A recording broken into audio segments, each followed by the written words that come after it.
നിന്റെ കരുണ, കൃപ ഞങ്ങളിൽ വന്ന് നിറയുവാൻ തടസ്സമായ ജീവിത മേഖലകളെയെല്ലാം, പാപമേഖലകളെല്ലാം വെറുത്തു വീക്ഷിക്കാനുള്ള വലിയ കൃപയ്ക്ക് വേണ്ടി ഒരു നിമിഷം നമുക്ക് മൗനമായിട്ട് പ്രാർത്ഥിക്കാം. ഈശോയെ, നിൻ്റെ ആത്മാവ് ഞങ്ങളിലേക്ക് വ്യാപരിക്കുവാൻ എല്ലാ സംവിധാനങ്ങളെയും ഉപകരണമാക്കണമേ എന്ന് ഒരു നിമിഷം പ്രാർത്ഥിക്കാം. ഒരിക്കൽ കൂടി 2015 മുതൽ തീർത്ഥാടക ഉടമ്പടി ഇവിടെ നിന്ന് എടുത്തിട്ട് പോയിട്ടുള്ള എല്ലാ സഹോദരങ്ങളെയും കുടുംബങ്ങളെയും അവരുടെ സ്ഥാപനങ്ങളെയും എല്ലാം, ഒപ്പം തന്നെ 2020 മുതൽ ഓൺലൈനിൽ ഉടമ്പടി എടുത്ത് പ്രാർത്ഥിക്കുന്ന ഓരോ മക്കളെയും കുടുംബങ്ങളെയും ഈ അൾത്താരയിൽ സമർപ്പിച്ചുകൊണ്ട് ഈശോയെ അവരുടെ വിധങ്ങളായ നിയോഗങ്ങളെ ഏറ്റെടുക്കണമേ എന്ന് പ്രാർത്ഥിച്ചുകൊണ്ട് മരിയൻ പ്രത്യക്ഷീകരണത്തിൻ്റെ സ്ഥിരം സാക്ഷികളാക്കി, സാക്ഷ്യമാക്കി ഞങ്ങളെ ഓരോരുത്തരെയും മാറ്റണമേ എന്ന് പ്രാർത്ഥിച്ചുകൊണ്ട് ദിവ്യകാരുണ്യനാഥനെ വരവേറ്റുകൊണ്ട് നമുക്ക് ഒരു നിമിഷം ഇരുകരങ്ങളെ ഉയർത്തി ശക്തമായി സ്തുതിക്കാം. ഹല്ലേലൂയ, ഹല്ലേലൂയ, ഹല്ലേലൂയ. ദിവ്യകാരുണ്യത്തിന് എന്നേരവും ആരാധനയും സ്തുതിയും പുകഴ്ചയും ഉണ്ടായിരിക്കട്ടെ. പരിശുദ്ധ പരമ ദിവ്യകാരുണ്യത്തിന് എന്നേരവും ആരാധനയും സ്തുതിയും പുകഴ്ചയും ഉണ്ടായിരിക്കട്ടെ. ദിവ്യകാരുണ്യ തിരുസന്നിധിയിൽ ഭക്തിയോടെ നിന്നുകൊണ്ട് കൃപാസനം പ്രത്യക്ഷീകരണ മധ്യസ്ഥ പ്രാർത്ഥന നമുക്ക് ഏറ്റുചൊല്ലാം.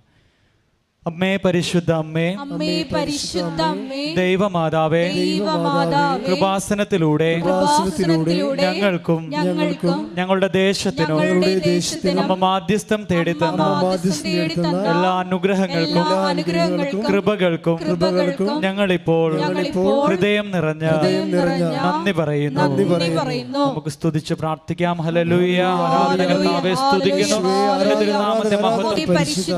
ദൈവമാതാവേ, 2004 ഡിസംബർ 7-ാം തീയതി ഉച്ച കഴിഞ്ഞ് 2:30 കൃപാസനത്തിൽ സംഭവിച്ച അമ്മയുടെ പ്രത്യക്ഷപ്പെടലിനെ കുറിച്ച് തിരുസഭയ്ക്ക് സമർപ്പിച്ചിരിക്കുന്ന പഠനരേഖകളുടെ മേൽ വസ്തുനിഷ്ഠവും ദൈവശാസ്ത്ര വിധിപ്രകാരമുള്ളതുമായ അന്വേഷണ പഠനങ്ങൾ നടത്തി ആ പ്രത്യക്ഷപ്പെടലിലൂടെ പ്രകടമായ ദൈവമാതാവിന്റെ പ്രത്യേക കരുതലും സംരക്ഷണവും വെളിപ്പെടുത്തുന്ന പീഡിതരുടെ ആശ്വാസവും പ്രവാചകന്മാരുടെ രാജ്ഞിയും വാഗ്ദാനത്തിന്റെ പേടകവും പ്രപഞ്ച പ്രകൃതിയുടെ മാതാവുമായ പരിശുദ്ധ അമ്മയുടെ ഭക്തി തിരുസഭയിൽ കൂടുതൽ പ്രചരിച്ചു ജീവിതത്തിന്റെ ദുരിത ദുരന്ത അവസ്ഥകളിൽ അകപ്പെട്ട് കഴിയുന്ന അനേകായിരം മക്കൾക്ക് ദൈവത്തിന്റെ സാന്നിധ്യവും സന്ധിപ്പും കൂടുതൽ അനുഭവിക്കുക വഴി ആത്മീയ വിശുദ്ധിയും ദൈവശക്തിയും കൈവരിക്കുവാൻ ഞങ്ങളുടെ കുടുംബങ്ങളെ ഇടയാക്കണമേ. നമുക്ക് സ്തുതിച്ച് പ്രാർത്ഥിക്കാം. ഹല്ലേലൂയ. ആരാധകർത്താവേ സ്തുതിക്കുന്നതിന് നാമത്തിൽ പുകഴ്ചയും ഉണ്ടായിരിക്കണേ. ഹല്ലേലൂയ, ഹല്ലേലൂയ, ഹല്ലേലൂയ. ശുദ്ധ പരമ ദിവ്യകാരുണ്യത്തിന് ആരാധനയും സ്തുതിയും പുകഴ്ചയും ഉണ്ടായിരിക്കട്ടെ. പരിശുദ്ധ പരമ ദിവ്യകാരുണ്യത്തിന് ആരാധനയും സ്തുതിയും പുകഴ്ചയും ഉണ്ടായിരിക്കട്ടെ. അമ്മേ പരിശുദ്ധ അമ്മേ, അമ്മേ പരിശുദ്ധ അമ്മേ, ഭൂസ്വർലോകങ്ങളുടെ രാജ്ഞിയായ അങ്ങേയ്ക്ക് ഭൗമ സംരക്ഷണത്തിനായി പ്രപഞ്ച പ്രകൃതിയെ തന്നെ തിരുസഭ പ്രതിഷ്ഠിക്കുവാൻ ഈ പ്രത്യക്ഷീകരണം വഴി ഇടയാക്കണമേ. പരിശുദ്ധ അമ്മേ, ജപമാല മാതാവേ, സകല കൃപാസന പ്രാർത്ഥനകളോടും ചേർത്ത് ഞങ്ങളിപ്പോൾ പ്രാർത്ഥിക്കുന്നു. ഈ കുടുംബത്തിന്റെ പ്രത്യേക നിയോഗങ്ങളും മൗനമായി നിന്നുകൊണ്ട് നമ്മളുടെ ഓരോരുത്തരുടെയും വ്യക്തിപരമായിട്ടുള്ള നിയോഗങ്ങൾ പരിശുദ്ധ അമ്മയുടെ മധ്യസ്ഥം വഴി ദിവ്യകാരുണ്യ സന്നിധിയിൽ നമുക്ക് സമർപ്പിച്ച് പ്രാർത്ഥിക്കാം.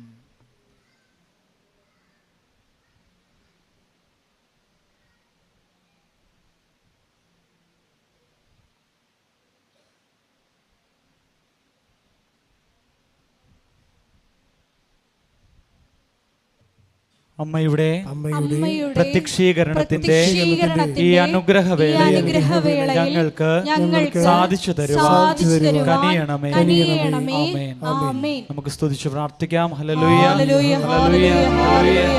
മഹത്വം, മഹത്വം, ആരാധന, ആരാധന. ഹല്ലേലൂയ. യേശുവേ നന്ദി, യേശുവേ ആരാധന. Hallelujah, hallelujah. മഹത്വം, മഹത്വം, ആരാധന, ആരാധന. ഹല്ലേലൂയ. ഒരിക്കൽ കൂടി ഈ ധ്യാനം നയിക്കുവാൻ പോകുന്ന ബഹുമാനപ്പെട്ട വി.പി. ജോസഫ് അച്ഛനെ ഈ അൽത്താരയിൽ സമർപ്പിച്ച് പ്രാർത്ഥിക്കുന്നു. ഞങ്ങൾക്ക് ആവശ്യമായിട്ടുള്ള വചനം നൽകണമേ എന്ന് ഞാൻ പ്രാർത്ഥിക്കുന്നു. വചനത്താൽ ഞങ്ങളെ വിശുദ്ധീകരിക്കണമേ എന്ന് പ്രാർത്ഥിക്കുന്നു. ശക്തീകരിക്കണമേ എന്ന് പ്രാർത്ഥിക്കുന്നു. വഴി നടത്തണമേ എന്ന് പ്രാർത്ഥിക്കുന്നു. ആത്മാവിൽ ധന്യരാക്കണമേ എന്ന് പ്രാർത്ഥിക്കുന്നു. Hallelujah, hallelujah. മഹത്വം, മഹത്വം, ആരാധന, ആരാധന. ഹല്ലേലൂയ.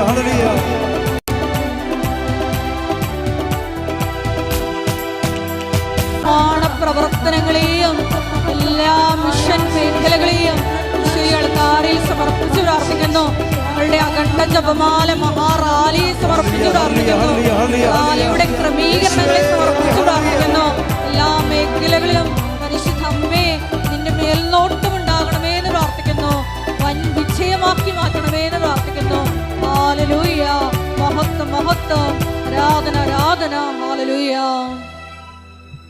പരിശുദ്ധ പരമദിവ്യ കാരുണ്യത്തിന് ആരാധനയും സ്തുതിയും പുകഴ്ചയും ഉണ്ടായിരിക്കട്ടെ. എൻ്റെ പ്രിയപ്പെട്ടവരെ, ഉടമ്പടി മറ്റ് പല പ്രാർത്ഥനകളെക്കാളും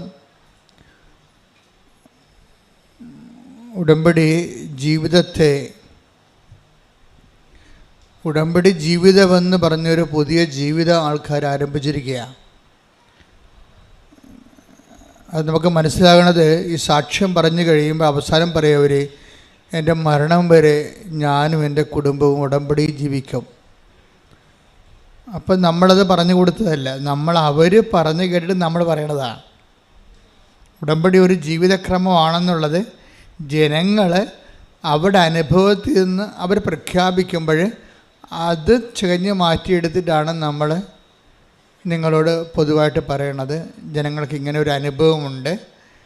ഉടമ്പടി ഒരു സാധാരണ ഒരു വിശ്വാസത്തിൻ്റെ പ്രയോഗം അല്ല, എക്സ്പ്രഷൻ അല്ലെ പ്രഖ്യാപനം എന്നതിനേക്കാൾ ഉപരി ഉടമ്പടി അതിൽ തന്നെ ഒരു ജീവിതക്രമമായിട്ട് മാറുകയാണ്. അതുകൊണ്ടാണ് പുതുക്കുന്നവരുടെ എണ്ണം ഇപ്പോൾ കൂടിയിരിക്കുന്നത്. പണ്ട് നിങ്ങൾക്കറിയാമല്ലോ, ഉടമ്പടിയുടെ തുടങ്ങിയ കാലത്ത് 16, 17, 18 കാലഘട്ടങ്ങളിൽ ഉടമ്പടി പുതുക്കുന്നത് 1/3 പേരായിരുന്നു. ഉടമ്പടി എടുക്കുന്നതിൻ്റെ 1/3 പേരാണ് ഉടമ്പടി പുതുക്കത്തുള്ളത്. അന്ന് 90 ദിവസത്തേക്ക് വേണ്ടി മാത്രമുള്ള ഒരു പ്രത്യേകമായ ഒരു പ്രത്യേക വിഷയബന്ധിയായ ഒരു പ്രാർത്ഥനയായിരുന്നു. ജോലിയില്ല, വീടില്ല, വിവാഹം നടക്കണില്ല, വിഷയം. ഉടമ്പടി തുടക്കുന്ന കാലത്ത് 16 തുടങ്ങി 17, 18, 19, 20, പിന്നെ കോവിഡ് കാലം 20 വരുമ്പോൾ കോവിഡാവും. അതുവരെ ഇങ്ങനെ ഉടമ്പടി ഒരു വിഷയബന്ധിയാണ് നിന്നത്. അതുകൊണ്ട് ആൾക്കാർ ഒരു 90 ദിവസം ആകുമ്പോൾ വിഷയബന്ധിയായുള്ള ആൾക്കാർ അത് സ്റ്റോപ്പ് ചെയ്യും. ഞങ്ങളുമുണ്ട് വിഷയബന്ധിക്കാരെ, പിന്നെ നിങ്ങൾ കണ്ടിന്യൂ ചെയ്യണമെന്ന് ഞങ്ങളും പറയത്തില്ല.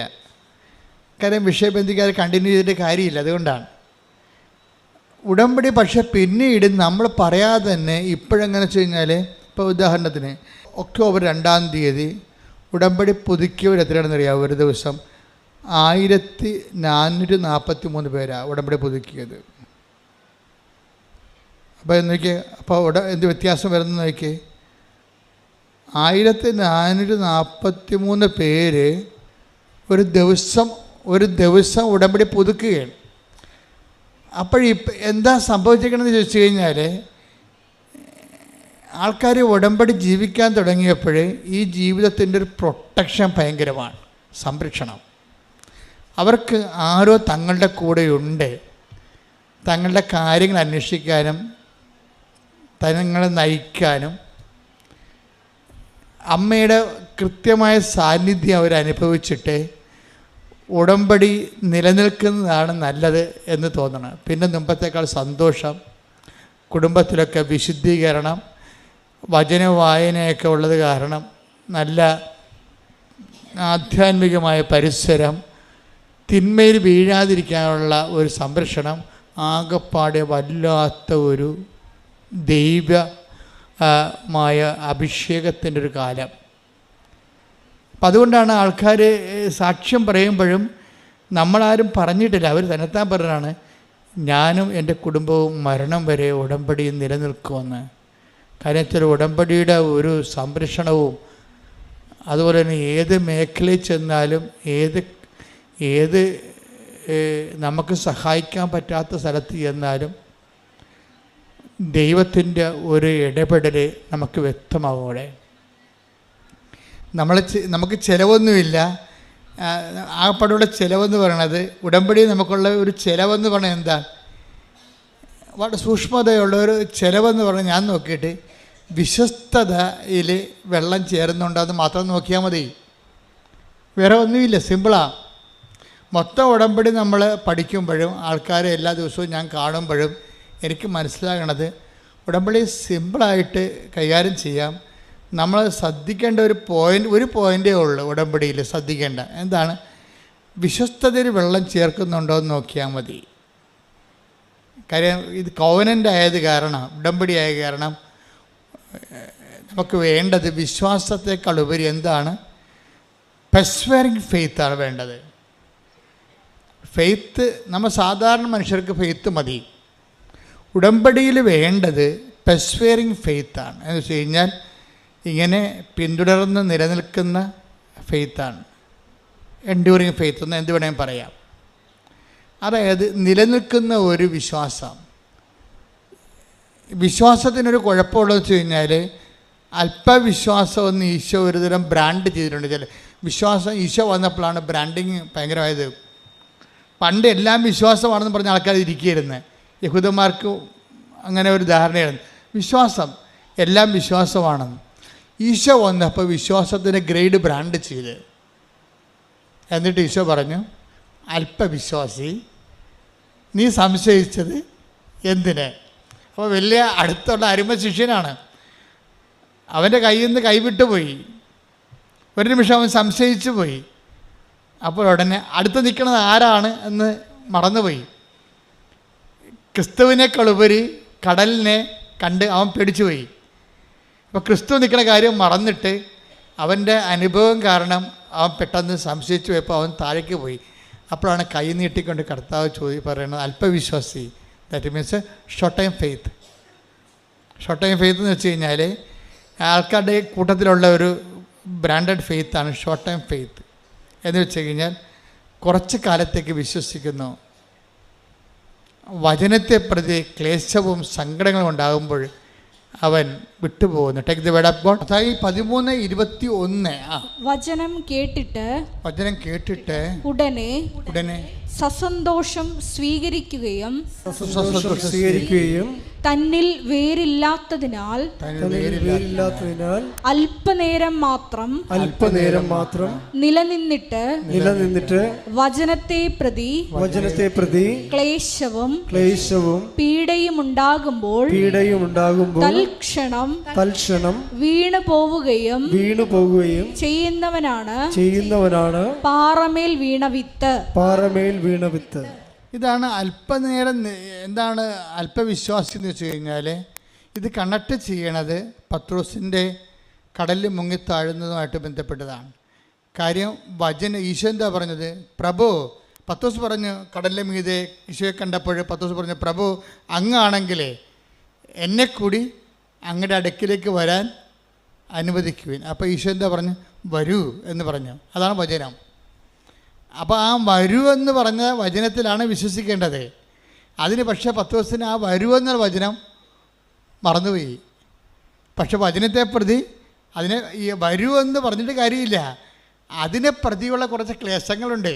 ആ വരൂ എന്ന് പറഞ്ഞാൽ എളുപ്പമല്ല. Take the bird. പത്രോസ് അവനോട് പറഞ്ഞു, കർത്താവേ അങ്ങാണെങ്കിൽ ഞാൻ ജലത്തിനു മീതെ കൂടി അങ്ങയുടെ അടുത്തേക്ക് വരാൻ കൽപ്പിക്കുക. വരൂ അവൻ പറഞ്ഞു. അപ്പം വരൂ എന്നാണ് അവൻ പറഞ്ഞിരിക്കുന്നത്. പക്ഷെ വരൂ എന്ന് പറഞ്ഞാൽ പിന്നെ ചെല്ലേണ്ട കാര്യം ആരുടേതാണ്? നമ്മുടേതാണ്. അതത്ര ഈസിയല്ല.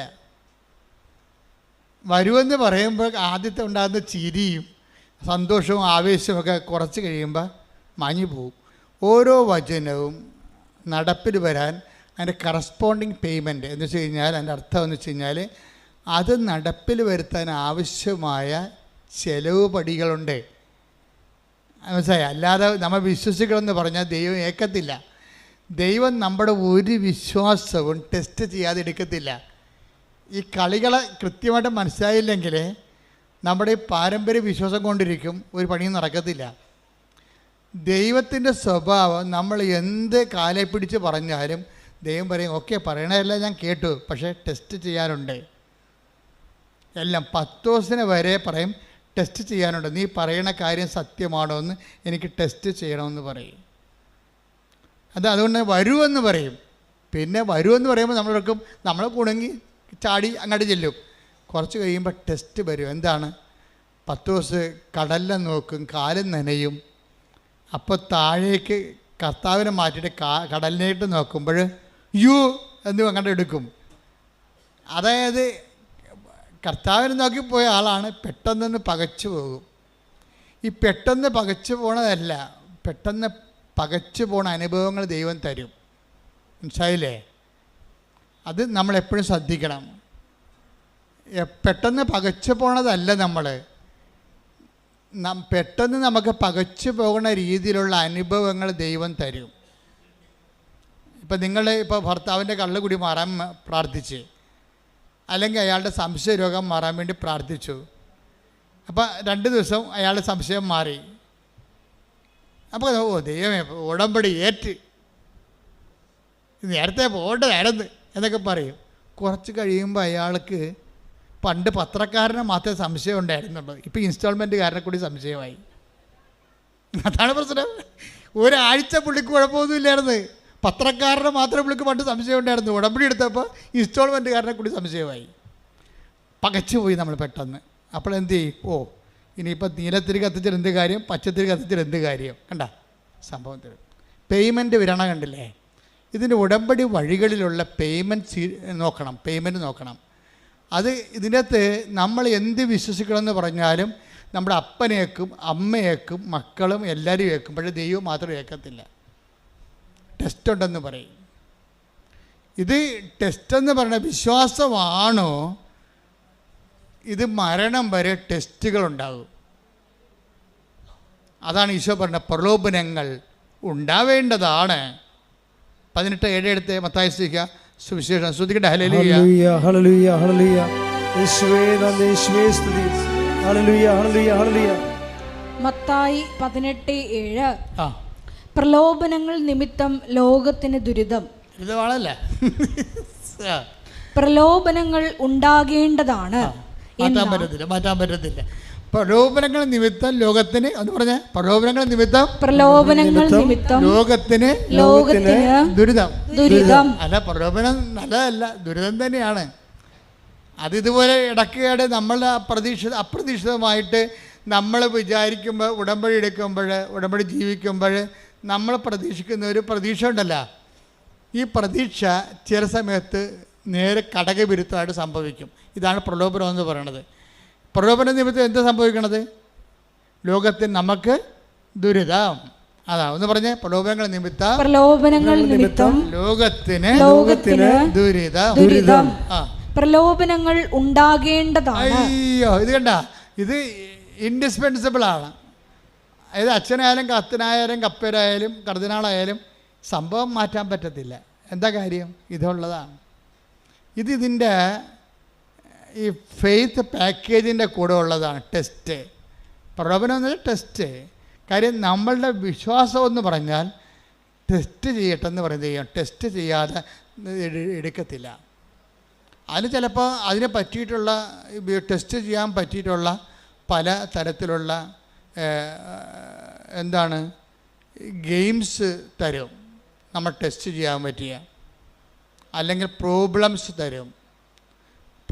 നമുക്ക് അധ്യാത്മിക വരുമ്പോൾ അത് പ്രോബ്ലമാണ് വരണത്. പ്രശ്നങ്ങൾ തരും ടെസ്റ്റ് ചെയ്യാൻ പറ്റിയ. ഈ പ്രശ്നത്തിൽ ഇപ്പം ഈ ദിവസങ്ങളിലൊരു സാക്ഷ്യം ഉണ്ടായി. ഒരു കായംകുളത്തുകാരാണ് സാക്ഷ്യം പറഞ്ഞിരിക്കുന്നത്. പുള്ളിക്കാരൻ്റെ സാക്ഷ്യം ഭയങ്കര രസമാണ്. പുള്ളിക്കാരനും വൈഫും ആണ് വിഷയം. എന്നു കഴിഞ്ഞാൽ അവർക്ക് 8 കൊല്ലമായി അവർ കല്യാണം കഴിച്ചിട്ട് ഇതുവരെക്കും മക്കളില്ല. ഞാൻ കത്തോലിക്കനൊക്കെയാണ്, പക്ഷേ എനിക്ക് വിശ്വാസമൊന്നുമില്ല എന്ന് പറയും.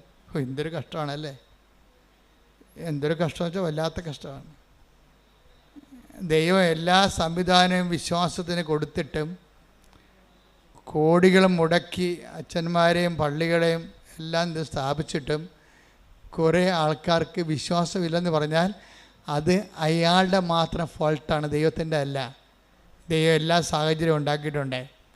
അയാളുടെ സാഹചര്യത്തിനും വേണ്ടിയോ അല്ലെങ്കിൽ മറ്റുള്ളവരുടെ മുമ്പിൽ കേമത്വം നടിക്കാനോ അത് സ്വന്തമായിട്ട് എടുത്തിട്ടുള്ള കാര്യങ്ങളാണത്. അതിനകത്ത് ആർക്കും പങ്കില്ല. കാര്യം ദൈവം ഇപ്പം ഞങ്ങളെപ്പോലെയുള്ള ഒരു ഫുൾ ടൈമേഴ്സാണ്. ഒരു സഭയിലും കാണത്തില്ല ഫുൾ ടൈമേഴ്സ്. കാത്തലിക് പ്രീസ്റ്റ് ഞങ്ങൾ ഫുൾ ടൈമേഴ്സാണ്, സിസ്റ്റേഴ്സും ഫുൾ ടൈമറാണ്. ഈ ഒരു വിശ്വാസത്തിന് വേണ്ടി ജീവിതം വീട്ടിൽ നിന്ന് ഇറങ്ങി പോകുന്ന ആൾക്കാരാണ്. വീട്ടിൽ നിന്ന് ഇറങ്ങി ഒരു ജന്മം മൊത്തം പോയി പഠിച്ച് തിരിച്ച് നിങ്ങളടുത്ത് വരുമ്പോൾ സഭയുടെ ചിട്ടവട്ടങ്ങൾ ബിഷപ്പൊക്കെ എന്നാ പറയണമെന്ന് കേട്ടിട്ട് അതനുസരിച്ച് അനുദിനം ജീവിക്കുന്ന ആൾക്കാരാണ്. ഞങ്ങളുടെ ഇടയിൽ ആർക്കെങ്കിലുമൊക്കെ എന്തെങ്കിലും ഷോർട്ട് കമ്മീസ് വല്ലപ്പോൾ ഉണ്ടാകും. അത് 100-ൽ ഒരാൾക്കാർ 1000-ൽ ഒരാൾക്കാരുണ്ടാവും. അത് കുറച്ച് കഴിയുമ്പോൾ അവർ തിരുത്തും. അത് മനുഷ്യന്മാരായ ചിലപ്പോൾ തെറ്റൊക്കെ വരും, അതൊക്കെ തിരുത്തും. പക്ഷേ എന്നാലും ആ ലൈഫ് കമ്മിറ്റ്മെൻ്റ് എന്ന് പറയുന്നത് നിങ്ങൾക്കറിയാമല്ലോ. ഒരു സ്ഥലത്ത് ഒരു ജീവിത രീതി ഒരാഴ്ച 1 മാസം നമ്മൾ അനുവർത്തിക്കുമ്പോൾ തന്നെ മനസ്സിലാവും എന്ത് പാടാണെന്ന്. അപ്പോൾ ഇത്രയും സംവിധാനങ്ങൾ ദൈവം നിങ്ങൾക്ക് ഉണ്ടാക്കി ഇട്ടിട്ട് അവനൊരു വിശ്വാസത്തിൻ്റെ കുടുംബത്തിൽ ജനിച്ചിട്ട് അവന് വിശ്വാസമില്ല എന്ന് പറഞ്ഞാൽ അത് അയാളുടെ മാത്രം ഉത്തരവാദിത്വമാണ്, വേറെ ആരും എൻ്റെ അത് ബാധകമല്ല. പുള്ളി അതിന് പറഞ്ഞ ന്യായം എന്ന് വെച്ച് കഴിഞ്ഞാൽ പുള്ളി പറഞ്ഞ ഇതാണ്: എനിക്ക് ശാസ്ത്രമാണ് വിശ്വാസം എന്നാണ്, ദൈവമല്ല. ഞാൻ എല്ലാം ശാസ്ത്രത്തിനെയാണ് അടിസ്ഥാനപ്പെടുത്തിയിരിക്കുന്നത്. അതുകൊണ്ട് ഇങ്ങനെയുള്ള സ്ഥലത്തൊക്കെ വരുമ്പോൾ ഞാൻ എന്ത് ചെയ്യുന്നറിയാവോ, ഈ തിരക്ക് കണ്ടിട്ട് അവളുടെ തലക്ക് അസുഖമായിട്ടാണ് അവളെ എന്നെ വലിച്ചുകൊണ്ട് ഇവിടെ കൊണ്ടുവന്നത്. മക്കളില്ല, എന്നിട്ടും തോന്നിയ ദിവസം പറഞ്ഞുകൊണ്ടിരിക്കുകയാണ്. എന്തൊരു കഷ്ടമാണ് മനുഷ്യൻ്റെ കാര്യം. 8 വർഷമായിട്ട് മക്കളില്ല, എന്നിട്ടും ഇവിടെ കൊണ്ടുവന്ന് ഭാര്യനെ തോന്നിയ ദിവസം പറഞ്ഞുകൊണ്ടിരിക്കുകയാണ്. എന്നിട്ട് അവസാനം ഇതിവിടെ വന്നിട്ട് നോക്കി നിന്ന് ഭാര്യ പ്രാർത്ഥിച്ചെന്ന് തോന്നുന്നു. ഉടമ്പടിയൊന്നും എടുത്തില്ല, പോയി. 2ഉം കൂടി ഉടമ്പെടുക്കാതെ പോയി. ഇവൾ ഈ തിരക്കിൽ ഈ ഭാര്യയും ഭർത്താവിനെ ഈ തിരക്കിലോട്ട് കൊണ്ടുവന്ന കാരണം അത് പറയണേ, ഞാൻ ഓട്ടോറിക്ഷ പോലും പിടിക്കാതെ അവളെ നടത്തിച്ച് കൊണ്ടുപോയെന്ന് ഇവിടെ കലവൂര് വരെ. അതെല്ലാം കഴിഞ്ഞ് വീട്ടിൽ പോയി കഴിഞ്ഞിട്ടും മക്കളെ വേണമെന്നുള്ള ആഗ്രഹം ഭാര്യയ്ക്കുണ്ട്. ഭാര്യയ്ക്ക് വിശ്വാസമുണ്ട് അവളെ. പക്ഷേ ഈ മനുഷ്യനെ വിശ്വാസമില്ലാത്ത ആളെയും ചോന്നുകൊണ്ട് പോയാൽ വിശ്വാസം ഉള്ളവരുടെ വിശ്വാസം കൂടി പോകും. അത് കാരണം അവളെന്ത് ചെയ്യുന്നറിയാമോ, ഈ മനുഷ്യനെ ഇട്ടും ഒരു അനുഭവം കിട്ടിയല്ല, അത് കാരണം ഒളിച്ചും പാത്തും അവിടെ നിന്ന് ഉണ്ടയിട്ട് വീട്ടിൽ നിന്ന് വേറെ ഒരു ദിവസം ഒറ്റയ്ക്ക് വന്ന് ഉടമ്പടി എടുത്ത്.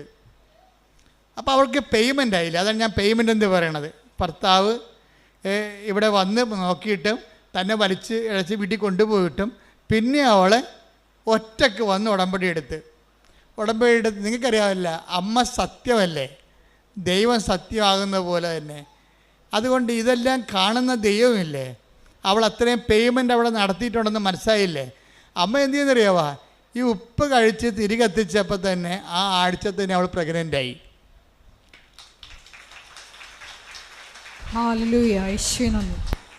ആഴ്ച പ്രഗ്നൻ്റായി. അപ്പം ഭർത്താവിന് വിശ്വാസമായി. കാര്യം എന്താണ്, ഇയാൾ ശാസ്ത്രം പറഞ്ഞിരുന്നിട്ട് IVF-ഉം പല പരിപാടിയൊക്കെ ചെയ്തില്ല അങ്ങേര്, എന്നിട്ട് ഒന്നും നടന്നില്ലല്ലോ. അവസാനം ഇവിടെ അമ്മയുടെ അടുത്ത് വന്നപ്പോൾ ഒറ്റ വരവിന് ഒരാഴ്ച കൊണ്ട് തന്നെ അവൾ പ്രഗ്നൻ്റായി. ആ കുട്ടിയെ കിട്ടിയപ്പോൾ തന്നെ അയാൾക്ക് ഭയങ്കര സന്തോഷമായി. കാര്യം അയാളുടെ ശാസ്ത്രം അവിടെ പരാജയപ്പെട്ട കാരണം അയാൾ വിശ്വാസത്തിലേക്ക് വന്ന്. പിന്നെ എന്താ വെച്ച് കഴിഞ്ഞാൽ, പിന്നെ ആദ്യത്തെ കുഞ്ഞ് ജനിച്ച് കഴിഞ്ഞപ്പോൾ തന്നെ 2ാമത്തെ കുഞ്ഞും ജനിച്ച്. അപ്പം അതിന് മറ്റേത് മുല കൂടി മാറിയില്ലെങ്കിൽ പോലും അവർ അഡ്ജസ്റ്റ് ചെയ്ത് 2ാമത്തെ കുഞ്ഞിനെയും കൂടി എടുത്ത്. അമ്മയുടെ ഒരു വിഷയം എന്ന് വെച്ച് കഴിഞ്ഞാൽ, അതായത് രണ്ടാമത്തെ കുഞ്ഞിനെയും കൂടി കിട്ടിക്കഴിഞ്ഞപ്പോൾ 8 കൊല്ലമായിട്ട് കുഞ്ഞില്ലാത്ത ആൾക്കാരാണേ. ഒരു പിക്ചർ മാറുന്ന മാറ്റം കണ്ടില്ലേ? ഉടമ്പടിയിലൂടെ പിക്ചർ മാറുന്ന മാറ്റം കണ്ടില്ലേ? അതായത് ഈ രണ്ടാമത്തെ കുഞ്ഞിനെയും കിട്ടിക്കഴിഞ്ഞപ്പോൾ മൂന്നാമത്തെ കുഞ്ഞിനെയും പ്രഗ്നൻ്റായി. അതോടുകൂടി ആ ചേടത്തിയുടെ പടം കൊഴിഞ്ഞ്. നമ്മൾ വിശ്വാസികളെന്ന് പറയുന്ന ആൾക്കാർ പക്ഷേ ദൈവം അംഗീകരിക്കത്തില്ല. അതാണ് പ്രശ്നം. ദൈവം അംഗീകരിക്കത്തില്ല. ഇപ്പം എന്ത് ചെയ്ത് അവൾക്ക് ഈ കുഞ്ഞിനെ, മൂന്നാമത്തെ കുഞ്ഞിനെ കൊല്ലണം. ഉണ്ടാ എങ്ങനെയുണ്ട് പരിപാടി? പണ്ടൊരു കുഞ്ഞിന് വേണ്ടി തെണ്ടി നടന്നതാണ്. ഇപ്പം മൂന്നാമത്തെ കുഞ്ഞിനെ കണ്ടപ്പോൾ ഭർത്താവിൻ്റെ അടുത്ത് വന്ന് രാത്രിയും പകലും ഇവൾ നിലവിളിക്കുകയാണ്. എന്തിനാണ്? നമുക്കിതിനെ അബോർട്ട് ചെയ്ത് കളയാം, നമുക്കിതിനെ അബോർട്ട് ചെയ്ത് കളയാം. എന്താണ്ട്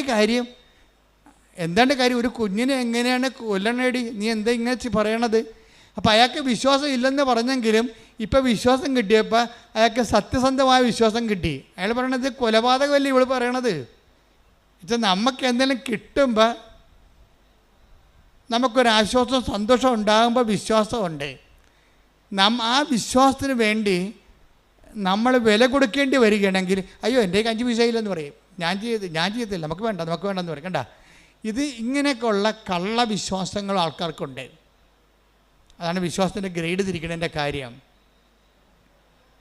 വലിയ വിശ്വാസം, ചെറിയ വിശ്വാസം എന്നൊക്കെ ഈശോ പറയത്തില്ലേ? അതിൻ്റെ കാര്യം അല്പവിശ്വാസമുണ്ട്, ചെറിയ വിശ്വാസമുണ്ട്, വലിയ വിശ്വാസമുണ്ട്. അപ്പോൾ ഈ വിശ്വാസത്തിന് പേയ്മെൻറ്റ് കൊടുക്കണ അനുസരിച്ചാണ് വിശ്വാസം വലുതാകണത്. ദൈവം എപ്പോഴും നോക്കണത് വലിയ വിശ്വാസം എന്നാണ് പറയണതെന്നുണ്ടെങ്കിലും അതെന്താ ട്രൂ ഫെയ്ത്ത് എന്നാണ് ഉദ്ദേശിക്കുന്നത്. സത്യവിശ്വാസം എന്ന് വെച്ചാൽ ടെസ്റ്റഡ് ഫെയ്ത്താണ് സത്യവിശ്വാസം. അതിന് കള്ളൻ അല്ല. ഇപ്പം ഇവൾക്ക് വിശ്വാസം ഒരു ടെസ്റ്റ് കൊടുത്തിരിക്കുകയാണ്. ഇവൾ എന്തുകൊണ്ടാണ് രാത്രിയും പകലും ഉറക്കവുമില്ല, ഊണുമില്ല? ഇവൾക്ക് ഡിപ്രഷനായി. പ്രഗ്നൻ്റുമാണ്, ഇവൾ ഡിപ്രഷനുമാണ്. ഇവളെ കൊണ്ട് സൈക്കാട്രിക് കാണിക്കേണ്ടി വന്ന അവസാനം. ഭർത്താവിനാണെങ്കിൽ കുഞ്ഞിനെ കൊല്ലാൻ താല്പര്യമില്ല, ഇവളാണെങ്കിൽ കുഞ്ഞിനെ കൊന്നേ മതിയാകത്തുള്ളൂ. എന്നാടി കാര്യം എന്ന് പറയുമ്പം ആൾക്കാരൊക്കെ കളിയാക്കണം എന്നാണ് കാര്യം. കണ്ട നോക്കിയേ. അപ്പോൾ ദൈവം അവിടെ ഇല്ല. ഇപ്പം ആരാ വന്നിരിക്കുന്നത്? ദൈവമായിട്ട് ആൾക്കാർ വന്നിരിക്കുകയാണ്. ഈ സായിപ്പിനെ കാണുമ്പോൾ കവാത്ത മറക്കുകയും ചെയ്യുന്ന പരിപാടി നമ്മുടെ കയ്യിലുണ്ടെന്ന് ഈശോയ്ക്ക് അറിയാം. അതുകൊണ്ട് ടെസ്റ്റ് ചെയ്യണ പലപ്പോഴും ഒരു സൊസൈറ്റീനെ വെച്ചുകൊണ്ടാണ് ടെസ്റ്റ് ചെയ്യത്തുള്ളൂ.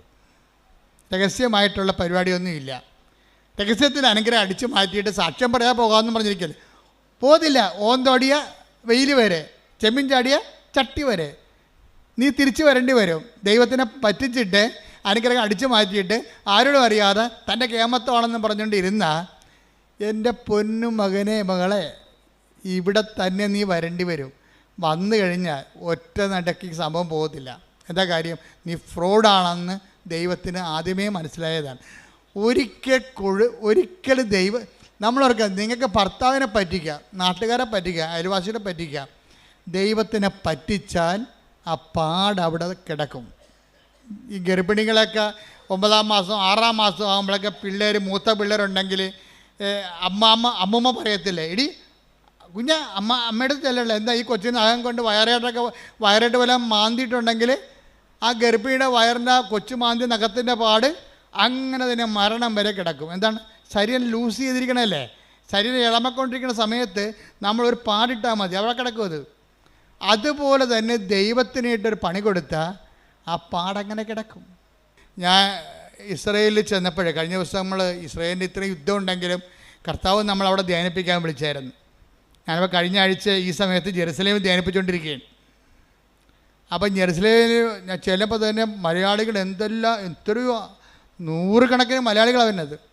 അപ്പം ഞാൻ അവരെല്ലാവരോടും ധ്യാനത്തിൻ്റെ സമയത്ത് പറഞ്ഞു, അതായത് നമ്മൾക്ക് സമയത്ത് ഇപ്പം നിങ്ങൾ തന്നെ ഇവിടെ ഇസ്രയേലിലുള്ളവർ, നിങ്ങളിപ്പോൾ പെട്ടെന്ന് ചിന്തിക്കുകയാണ്, ഇവിടെ എനിക്ക് ഭർത്താവിനെ കൊണ്ടുവരാൻ പറ്റത്തില്ലല്ലോ, മക്കളുമായിട്ട് വന്ന് കുടുംബമായിട്ട് ജീവിക്കാൻ പറ്റത്തില്ലല്ലോ, ന്യൂസിലൻഡിൽ പോയാൽ പറ്റുമല്ലോ എന്ന് പറഞ്ഞ് നിങ്ങൾ കെട്ടിയെടുത്ത് ന്യൂസിലൻഡിലേക്ക് പോകാം.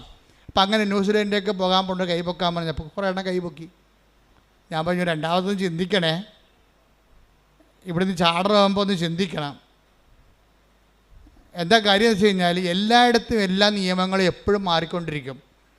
അതെനിക്ക് ജെറുസലേമിൽ ചെന്നപ്പോൾ കർത്താവ് എനിക്കൊരു ഐഡിയ തന്ന്, നിയമം ഇങ്ങനെ ചാടാൻ കുറച്ച് ആൾ നിൽപ്പുണ്ട്, നിയമങ്ങൾ മാറിയാൽ അവിടെയും ഇല്ല ഇവിടെയും ഇല്ലാത്ത രീതി വരും. അതുകൊണ്ട് ഇപ്പം ഞാൻ പറഞ്ഞ് കൈവൊക്കെ അണ്ണന്മാരെല്ലാം പ്രാർത്ഥിക്കുക, കുറച്ച് പ്രാർത്ഥിച്ചിട്ട്. അപ്പോൾ എൻ്റെ കൂടെ ഒരു 10 ആ സമയത്ത് പള്ളിയല്ലായിരുന്നു, പൊതുവെ സാക്രിസ്റ്റി കുറച്ച് പേരെ ഉണ്ടായുള്ളൂ. ആ സമയത്ത് എൻ്റെ മനസ്സിൽ സംഭവം വന്നത് കാര്യം. അപ്പോഴേ ഇതോടുകൂടി ആൾക്കാർക്കൊരു വെളിവായി. എന്താ കാര്യം വെച്ച് കഴിഞ്ഞാൽ ഇങ്ങനെ ചിന്തിച്ച്, അതായത് ഒരു തെറ്റായ തീരുമാനം ഉണ്ടായാൽ മതി, പ്രൊട്ടക്ഷൻ ഇല്ലെങ്കിൽ പണി കിട്ടും. എന്ന് വെച്ച് കഴിഞ്ഞാൽ നിങ്ങളെപ്പോഴെങ്കിലും ദൈവത്തിന് കൊടുക്കേണ്ട മഹത്വം ദൈവത്തിന് കൊടുക്കാതെ സ്വന്തം ഗമയാണെന്ന് വിചാരിക്കുകയോ അല്ലെങ്കിൽ നിങ്ങളുടെ ബന്ധുക്കൾക്കോ പണത്തിനോ പാർട്ടിക്കോ പറമ്പിനോ പൊന്നിനോ അതിന് ദൈവത്തിന് പകരം വെച്ചിട്ടുണ്ടെങ്കിൽ ഈ പാടിങ്ങനെ കിടക്കും.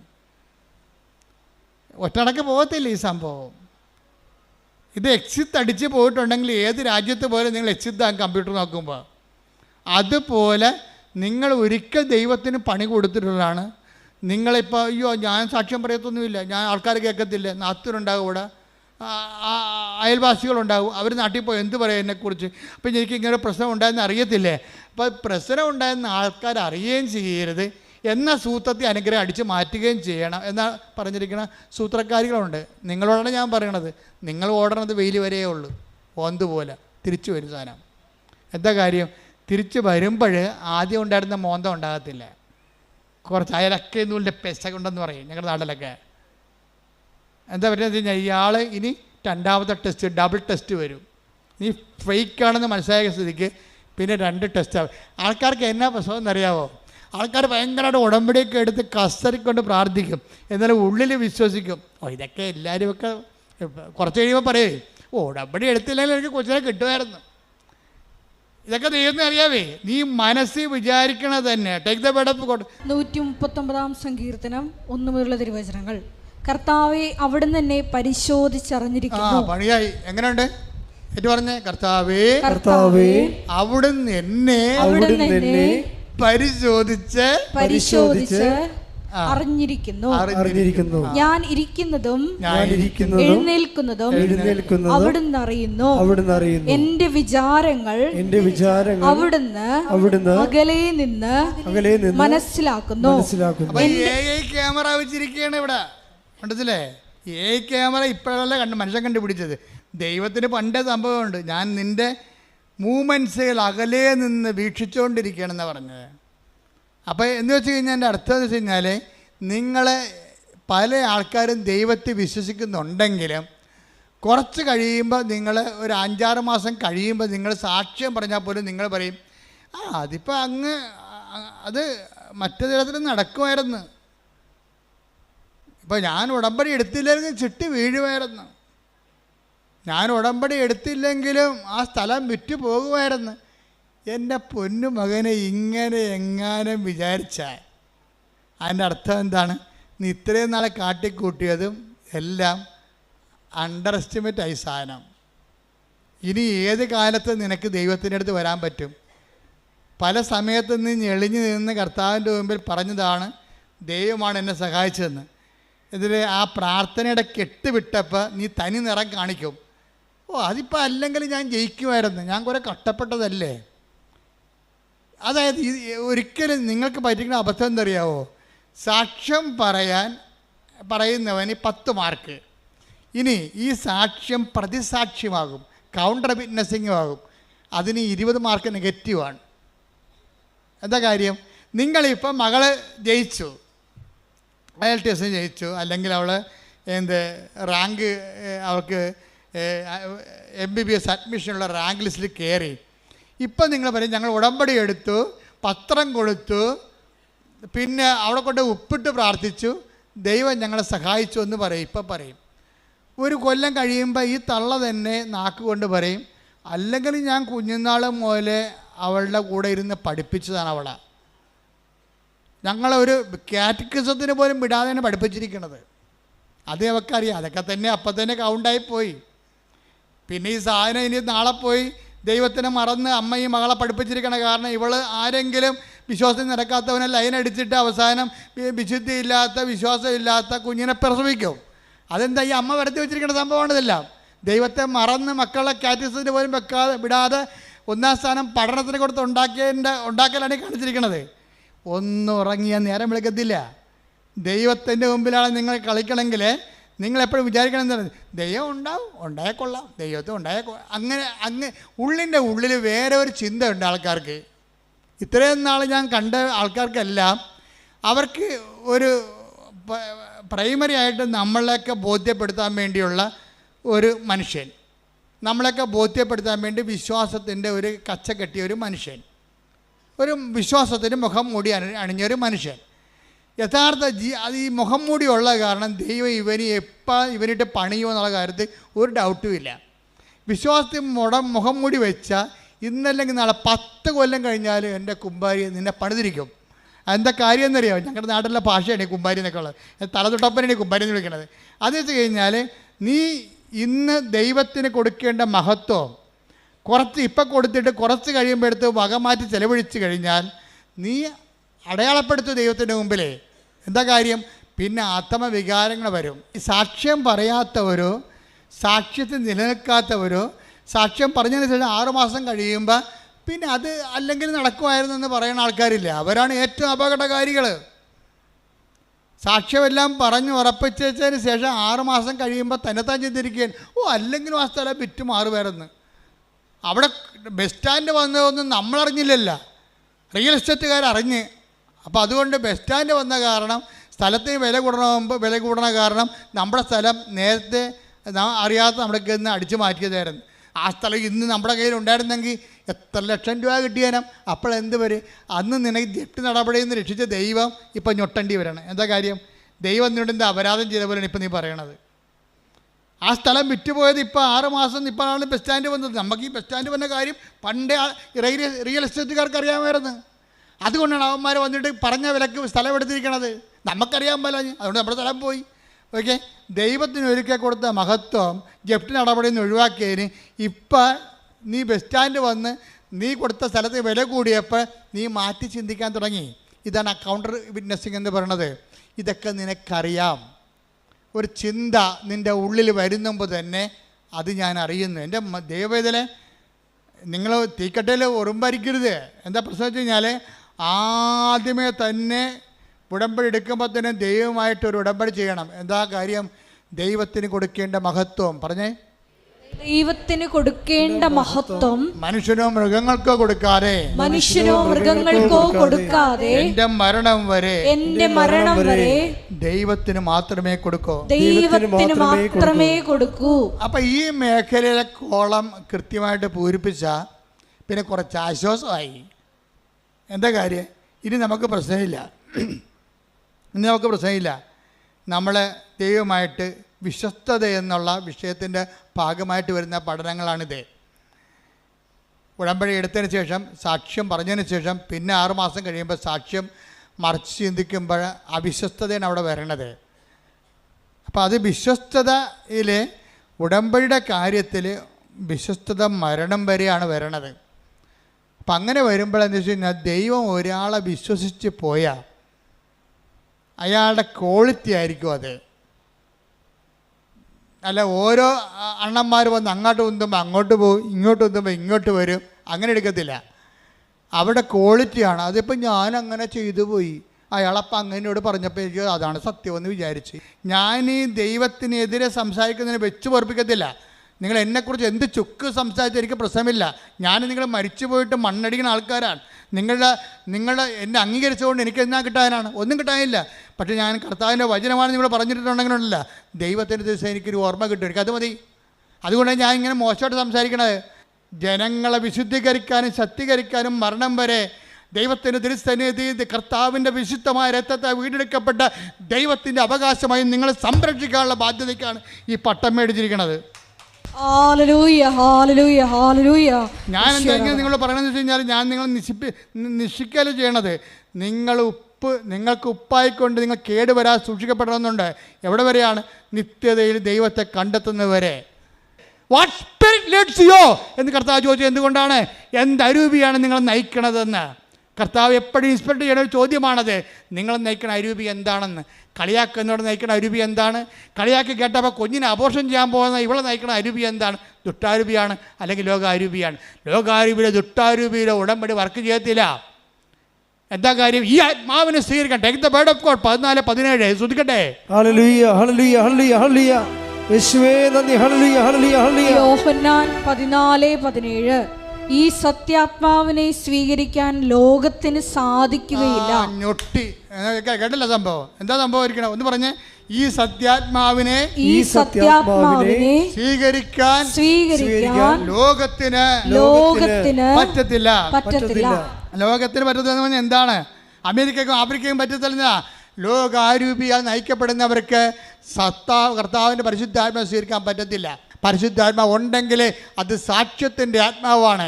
കർത്താവിൻ്റെ മനുഷ്യരുടെ മുമ്പിൽ എന്നെ ഏറ്റുപറയുന്നവനെ 10:32 എടുത്ത് 10:32 മനുഷ്യരുടെ മുമ്പിൽ എന്നെ ഏറ്റുപറയുന്നവരെ എന്റെ സ്വർഗ്ഗസ്ഥനായ പിതാവിന്റെ മുമ്പിൽ ഞാനും ഏറ്റുപറയും. അപ്പൊ ഏറ്റുപറയുന്ന ആത്മാവ് എന്താണ്? പരിശുദ്ധാത്മാവാണ്. കർത്താവിൻ്റെ പരിശുദ്ധാത്മാവിന് ഏറ്റുപറയാത്തൊരു ആത്മാവാണ് നിനക്കുള്ളതെങ്കിൽ അത് ലോകത്തിൻ്റെ ആത്മാവാണ്. ലോകത്തിൻ്റെ ആത്മാവിൻ്റെ ആരാധ്യ പുരുഷൻ ആരാണ്? നീയോ അല്ലെങ്കിൽ നീ ആരാധിക്കുന്ന വ്യക്തികളോ സമൂഹമോ ആയിരിക്കും. നിന്റെ കർത്താവായ ദൈവം ഞാനാകുന്നു, ഞാനല്ലാതെ മറ്റൊരു ദൈവം നിനക്കുണ്ടാവരുമെന്ന് പറയുമ്പോൾ ഈ മറ്റൊരു ദൈവത്തിൻ്റെ ഉള്ളിൽ ഈ മറ്റു മനുഷ്യരും സമൂഹം ഉണ്ടാകുന്നുണ്ട്. അതിൽ പാർട്ടി ഉണ്ടാകുന്നുണ്ട്, അതിൽ നിന്റെ സുഹൃത്തുക്കൾ ഉണ്ടാകുന്നുണ്ട്, നിൻ്റെ കൂട്ടുകാരുണ്ടായിരുന്നു. അവരെന്ത് വിചാരിക്കുന്നു, നാട്ടുകാരെന്ത് പറയുന്നു നീ പറയുന്നുണ്ടെങ്കിൽ എൻ്റെ ദൈവ പൈതലെ നീ ജീവിക്കുന്നത് ലോകാരൂപിയാലാണ്. ലോകാരൂപിയെ നയിക്കപ്പെടുന്നവർക്ക് ദൈവത്തിൻ്റെ ആത്മാവിനെ സ്വീകരിക്കാൻ സാധ്യമല്ലെന്നാണ് 14:17 പറയുന്നുണ്ടെങ്കിൽ ആരാണ് ദൈവത്തിൻ്റെ ആത്മാവ് നയിക്കപ്പെടുന്നത്? അത് റോമ 8:14 എടുത്ത് ശ്രദ്ധിക്കട്ടെ. ഹല്ലേലൂയ ഹല്ലേലൂയ ഹല്ലേലൂയ ഹല്ലേലൂയ യേശുവേ നന്ദി. ഹല്ലേലൂയ ഹല്ലേലൂയ ഹല്ലേലൂയ. റോമ 8:14 ദൈവാത്മാവിനാൽ നയിക്കപ്പെടുന്നവരെല്ലാം ദൈവത്തിന്റെ പുത്രന്മാരാണ്. ഒന്നിന് പറയുക, ദൈവാത്മാവിനാൽ നയിക്കപ്പെടുന്നവരെല്ലാം ദൈവത്തിന്റെ പുത്രന്മാരാണ്. എന്റെ ദൈവ പൈതലെ, ദൈവ പൈതലിനുള്ളത് അധികാരമാണ്. ദൈവ പൈതലിനുള്ളത് ശക്തിയാണ്. ശക്തിയും അധികാരം ലഭിക്കുമ്പോഴാണ് ഇങ്ങനെയുള്ള തിന്മകളുടെ മേൽ നമുക്ക് ആധിപത്യം ഉണ്ടാകാൻ പറ്റണത്. അപ്പം നമ്മുടെ ഉടമ്പടിയുടെ ആത്യന്തികമായ ലക്ഷ്യമെന്താണ്? ദൈവാത്മാവ് നയിക്കപ്പെടുക, ദൈവത്തിൻ്റെ മക്കളാകുക, ദൈവത്തിൻ്റെ മക്കളായിക്കൊണ്ട് ദൈവമക്കളുടെ അധികാരം നേടുക, കഴിവ് നേടുക. അതല്ലേ യോഹന്നാൻ 1:12 എടുത്ത് ശ്രുതികട. ഹല്ലേലൂയ ഹല്ലേലൂയ ഹല്ലേലൂയ ഹല്ലേലൂയ ഹല്ലേലൂയ യേശുവേ നന്ദി. ഹല്ലേലൂയ ഹല്ലേലൂയ ഹല്ലേലൂയ. യോഹന്നാൻ 1:12 തന്നെ സ്വീകരിച്ചവർക്കെല്ലാം തന്റെ നാമത്തിൽ വിശ്വസിക്കുന്നവർക്കെല്ലാം ദൈവമക്കളാകാൻ അവൻ കഴിവ് നൽകി. യോഹന്നാൻ 1:12 എന്താ പറയണത്? തന്നെ സ്വീകരിച്ചവർക്കെല്ലാം പറഞ്ഞേ, തന്നെ സ്വീകരിച്ചവർക്കെല്ലാം തന്റെ നാമത്തില് വിശ്വസിക്കുന്നവർക്കെല്ലാം തന്റെ നാമത്തില് വിശ്വസിക്കുന്നവർക്കെല്ലാം തന്റെ നാമത്തില് വിശ്വസിക്കുന്നവർക്കെല്ലാം ദൈവമക്കളാകാനുള്ള കഴിവ് നൽകി. കൈയടിക്കട്ടെ, ശ്രുതിക്കട്ടെ. ഹല്ലേലൂയ ഹല്ലേലൂയ ഹല്ലേലൂയ ഹല്ലേലൂയ യേശുവേ ഹല്ലേലൂയ ഹല്ലേലൂയ ഹല്ലേലൂയ ഹല്ലേലൂയ നേരവും ആരാധനയും സ്തുതിയും പുകഴ്ചയും ഉണ്ടായിരിക്കട്ടെ. എൻ്റെ ദൈവപൈതലേ, ഇതുപോലെ ഓരോ പ്രോബ്ലങ്ങള് സോൾവ് ചെയ്താണ് നമ്മൾ ദൈവമക്കളുടെ കഴിവ് നേടുന്നത്. മനസ്സിലായില്ലേ? എന്താ പറഞ്ഞിരിക്കണത്? യോഹന്നാൻ 2:12 എന്താ 1:12 എന്താ പറയണത്? തന്റെ നാമത്തിൽ പറഞ്ഞേ, തന്റെ നാമത്തിൽ വിശ്വസിക്കുന്നവർക്കെല്ലാം ദൈവമക്കളാകാനുള്ള കഴിവ് നൽകി. തന്റെ നാമത്തിൽ വിശ്വസിക്കുക എന്ന് പറഞ്ഞാൽ എന്താ അർത്ഥം? നമ്മളെ വിശ്വാസം എന്ന് പറയും. വിശ്വാസം എന്ന് പറഞ്ഞാൽ എന്തെങ്കിലും വിശ്വാസം അല്ലല്ലോ. ദൈവവിശ്വാസം എന്ന് പറഞ്ഞാലും ക്രിസ്ത്യ വിശ്വാസത്തിൽ വരുമ്പോൾ ഒറ്റ വിശ്വാസമേ ഉള്ളൂ. ക്രിസ്ത്യ വിശ്വാസം എന്ന് പറയുമ്പോൾ റാൻഡമായിട്ട് ഇങ്ങനെ ജനറലായിട്ട് ദൈവത്തെ വിശ്വസിക്കണമല്ല, very particular and personal. Our faith is very particular and personal. എന്താണ്? Our faith is in the name of Jesus Christ. അവൻ്റെ നാമത്തിലാണ് വിശ്വസിക്കുന്നത്. പറഞ്ഞ് എൻ്റെ വിശ്വാസം അവൻ്റെ നാമത്തിൽ, അവൻ്റെ നാമത്തിൽ വിശ്വസിക്കുന്ന എനിക്ക് ദൈവമക്കളാകാനുള്ള കഴിവ് നൽകുന്ന നല്ല പിതാവേ, നന്ദി പറയുന്നു, എനിക്ക് സ്തോത്രം ചെയ്യുന്നു, ആരാധിക്കുന്നു. ശ്രുതികടെ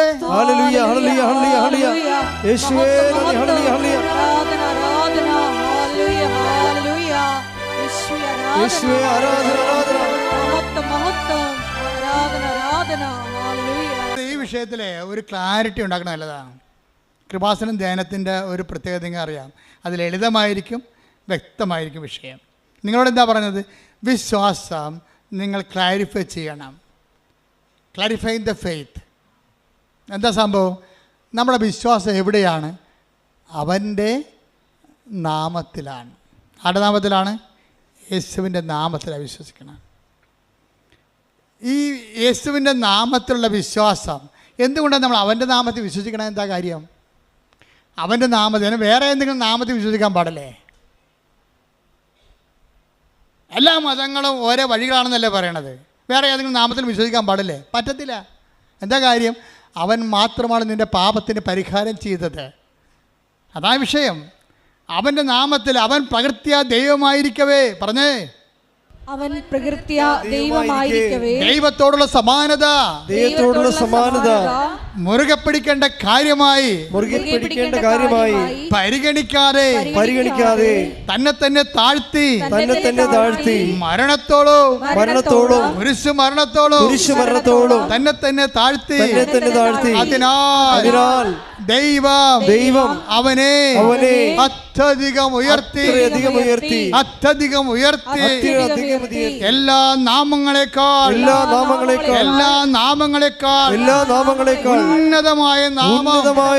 ഉന്നതമായ നാമം കൈയെടുക്കട്ടെ.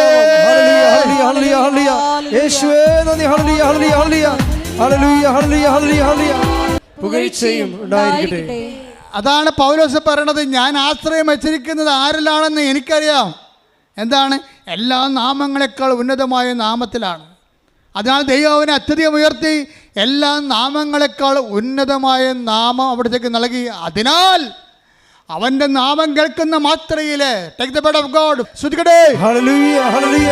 യേശുവേ നന്ദി. ഹല്ലേലൂയ ഹല്ലേലൂയ ഹല്ലേലൂയ ഹല്ലേലൂയ ഹല്ലേലൂയ.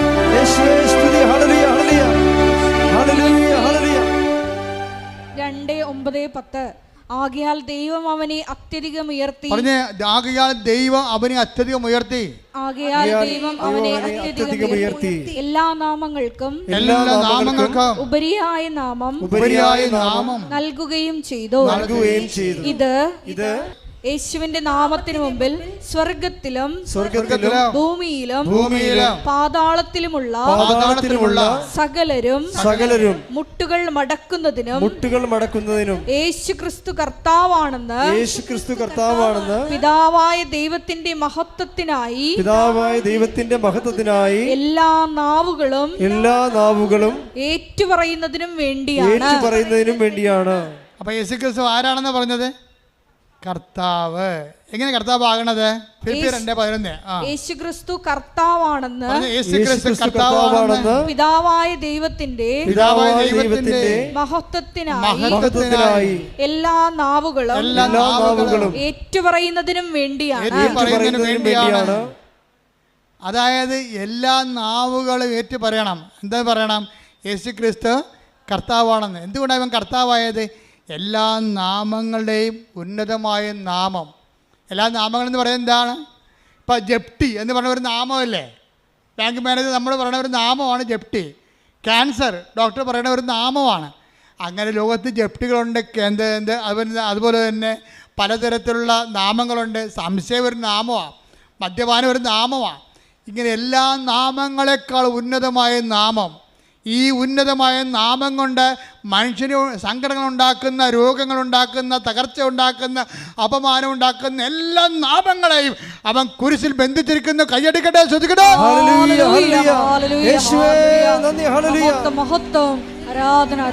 നിങ്ങൾക്ക് രോഗം ഉണ്ടാകുമ്പോൾ നിങ്ങളെന്താ പറയണത്? യേശുവേ, യേശുവേ, എൻ്റെ കർത്താവേ, എൻ്റെ ദൈവമേ. ഏറ്റവും ശക്തമായ ഒരു സുഹൃദൈവമാണ്. എന്താണ്? എൻ്റെ കർത്താവേ, യേശുവേ, എൻ്റെ ദൈവമേ. എൻ്റെ കർത്താവേ, യേശുവേ, എൻ്റെ ദൈവമേ എന്ന് വെച്ചതിൻ്റെ അർത്ഥം എന്താണ്? ഈ നാമത്തിൻ്റെ അപ്പുറത്ത് വേറെ ഒരു നാമവും ഇല്ലെന്ന് ഞാൻ പ്രഖ്യാപിക്കുന്നു. അനുഭവത്തിൽ ഈ അനുഭവങ്ങൾ തരണം എന്തിനാ? നിങ്ങളെ ഉയർത്താൻ വേണ്ടിയാണ്, അല്ല താഴ്ത്താൻ വേണ്ടിയല്ല. ഈ അനുഭവങ്ങളുടെ മെക്കാനിസം പഠിക്കണം. ഓരോ അനുഭവങ്ങളും തരണം എന്തിനാണ്? നിങ്ങളെ ഉയർത്താൻ വേണ്ടിയാണ്. പല ആൾക്കാരും അനുഭവം കൊണ്ട് താഴ്ന്നു പോവുകയാണ്. അതെന്താ കാര്യം? യേശു ക്രിസ്തുവിനെ സ്വീകരിച്ചില്ലെങ്കിൽ അനുഭവങ്ങൾ കൊണ്ട് താഴ്ന്നു പോകാൻ സാധ്യതയുണ്ട്. അനുഭവങ്ങൾ എന്താണ്? അനുഭവങ്ങളിലൂടെയാണ് അവൻ ഓരോരുത്തർക്കും ഓരോ കാലം നൽകുന്നു. Take the word of God. അപ്പോസ്തല പ്രവർത്തനങ്ങൾ 17:26. ഭൂമുഖം മുഴുവൻ, പറഞ്ഞ ഭൂമുഖം മുഴുവൻ വ്യാപിച്ചു വസിക്കാൻ വേണ്ടി അവിടുന്ന് ഒരുവനിൽ നിന്ന് എല്ലാ ജനപദങ്ങളെയും സൃഷ്ടിച്ചു. അവർക്ക് വിഭിന്ന കാലങ്ങളും വാസഭൂമികളും നിശ്ചയിച്ചു കൊടുത്തു. ഇത് അവർ ദൈവത്തെ അന്വേഷിക്കുന്നതിനും ഒരുപക്ഷേ അനുഭവത്തിലൂടെ അവിടുത്തെ കണ്ടെത്തുന്നതിനും വേണ്ടിയാണ്. അപ്പോൾ ഓരോ പ്രശ്നം ഉണ്ടാകണേ എന്തിനാണ്? ദൈവത്തെ അന്വേഷിക്കാനാണ്, അല്ല പിശാചിനെ അന്വേഷിക്കാനല്ല. ഓരോ അനുഭവങ്ങൾ ഉണ്ടാകുമ്പോൾ ദൈവത്തെ അറിയാൻ പാടില്ലാത്തവർ ആഭിചാക്കാരെയും കുട്ടിച്ചാത്തിനൊക്കെ അന്വേഷിക്കും. എന്താ കാരണം? ദൈവത്തെ അറിയത്തില്ല. ഓരോ അനുഭവങ്ങൾ ഉണ്ടാകണേ എന്തിനാണ്? ഓരോ സങ്കടങ്ങളും പ്രശ്നങ്ങളും ഉണ്ടാകണേ എന്തിനാണ്? നിങ്ങൾ അത് ദൈവത്തെ അന്വേഷിക്കാനും അന്വേഷിച്ച് അവിടുത്തെ കണ്ടെത്താനും വേണ്ടിയാണ്. പക്ഷേ ദൈവത്തെ അറിയാൻ പാടില്ലാത്തവർ പല പല ക്രിയകൾ ചെയ്തുകൊണ്ട് നടക്കും. അതുകൊണ്ടാണ് ബൈബിൾ പറയണത്, നിങ്ങൾ ദൈവത്തെ അന്വേഷിക്കണത് എന്താണ്? അന്വേഷിച്ചെത്തുമ്പോൾ നിങ്ങൾ എന്താ മനസ്സിലാക്കണത്? യേശു കർത്താവാണെന്ന് പ്രഖ്യാപിക്കും. നിങ്ങൾ എന്താ കാര്യം? എല്ലാ നാമങ്ങളെക്കാൾ ഉന്നതമായ നാമമുള്ളവനാണ് കർത്താവ്. അങ്ങനെ യേശു കർത്താവാണെന്ന് എന്ത് ചെയ്യണം? അധരം കൊണ്ടേറ്റ് പറയണം. മനസ്സിലായില്ലേ? ദൈവനെ മരിച്ചവർ ഉയർപ്പിച്ചെന്ന് ഹൃദയത്തിലെ വിശ്വസിക്കണം. അപ്പോഴാണ് രക്ഷ ക്രിസ്തുവിനെ പ്രാപിക്കുന്നത്. മനസ്സിലായില്ലേ? ക്രിസ്തുവിനെ ഓരോ വിഷയത്തെ പ്രാപിക്കാൻ പറ്റും. നിങ്ങളുടെ ജീവിത മണ്ഡലങ്ങളെ പ്രാപിച്ചാൽ അതിനെ ബ്ലെസ്സിങ് എന്ന് പറയും. ക്രിസ്തുവിനെ നിങ്ങളുടെ ശരീരത്തെ പ്രാപിച്ചാൽ അതിനെ ഹീലിംഗ് എന്ന് പറയും. ക്രിസ്തുവിനെ നിങ്ങൾ ആത്മാവ് പ്രാപിച്ചാൽ അതിനെ നിത്യരക്ഷയ്ക്ക് വേണ്ടിയുള്ള കൃപയെന്ന് പറയും. കാര്യം എന്താണ്?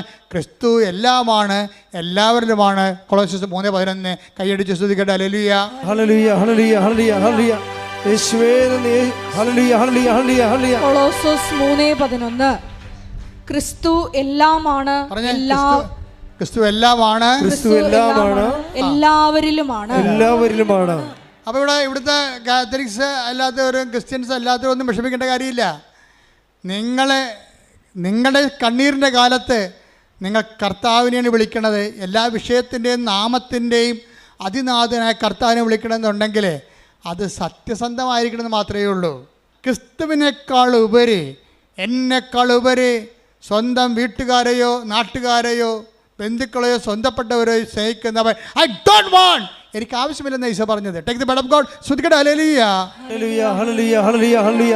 യേശുവേ നന്ദി. ഹല്ലേലൂയ, ഹല്ലേലൂയ. മത്തായി 10:37 എന്നേക്കാൾ അധികം, പറഞ്ഞ എന്നേക്കാൾ അധികം പിതാവിനെയോ മാതാവിനെയോ സ്നേഹിക്കുന്നവൻ എനിക്ക് യോഗ്യനല്ല. എന്നേക്കാൾ അധികം പുത്രനെയോ പുത്രിയെയോ സ്നേഹിക്കുന്നവനും എനിക്ക് യോഗ്യനല്ല. സ്വന്തം കുരിശെടുത്ത് എന്നെ അനുഗമിക്കാത്തവൻ എനിക്ക് യോഗ്യനല്ല. ഒരു വിഷയം അതിൽ തന്നെ കുരിശല്ല. ക്രിസ്തുവിനെ മാറ്റിക്കൊണ്ടാക്കുന്ന വിഷയത്തെ സമീപിക്കുമ്പോഴാണ് അത് കുരിശാകണത്. അതൊരു ബ്ലെസ്സിങ് ആണ്. മൂന്നാമത്തെ ഭർത്താവ്, വിശ്വാസമില്ലാത്ത ഭർത്താവിന് വിശ്വാസം കിട്ടിയപ്പോഴേ അയാൾ അത് ബ്ലെസ്സിങ് ആയിട്ടാണ് കണ്ടത്. യേശുവിനെ കർത്താവിൻ്റെ സ്ഥാനത്ത് തള്ളിക്കളയുകയും ഇവരുടെ സൗകര്യത്തിന് വേണ്ടി നാട്ടുകാരെ കർത്താവിൻ്റെ സ്ഥാനത്ത് കാണുകയും ചെയ്യുമ്പോഴാണ് യേശുവിൻ്റെ വചനത്തെക്കാൾ നാട്ടുകാരുടെ വചനത്തിന് പ്രാധാന്യം കൊടുക്കും. നാട്ടുകാരുടെ വചനത്തെ മാത്രമല്ല, പലരും പെട്ടിരിക്കണ കൂട്ടുകാരുടെ വചനത്തെ വചനം കൊടുത്തരാം. പലരും പെട്ടിരിക്കുന്നത്. കർത്താവിൻ്റെ വചനം നേരെ ചൊവ്വയുള്ള സംഭവമാണ്.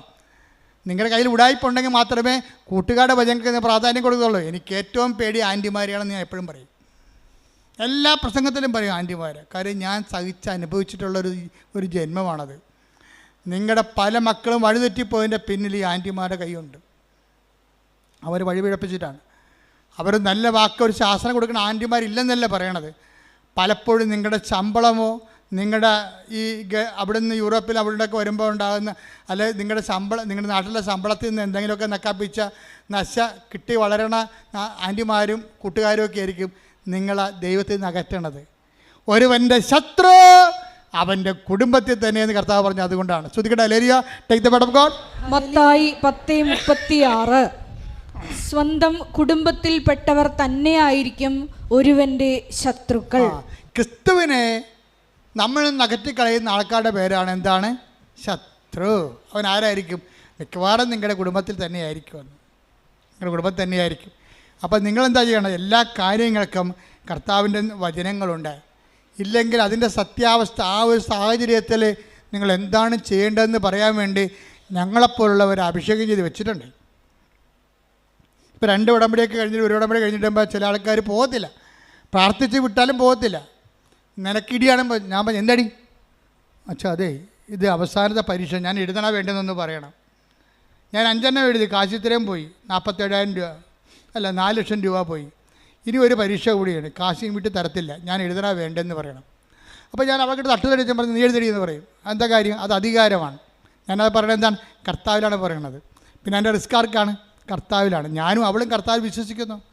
അപ്പോൾ കർത്താവ് തീർച്ചയായിട്ടും അധികാരം എന്ന് പറയാം. അപ്പോൾ ദൈവമക്കൾക്കുള്ള അധികാരം എന്ന് പറയുന്നത് മക്കളെ ഇനിയുള്ള കാലങ്ങളുടെയും കരിസ്മാറ്റിക് കാലങ്ങളിൽ നമുക്കുണ്ടായിരുന്നത്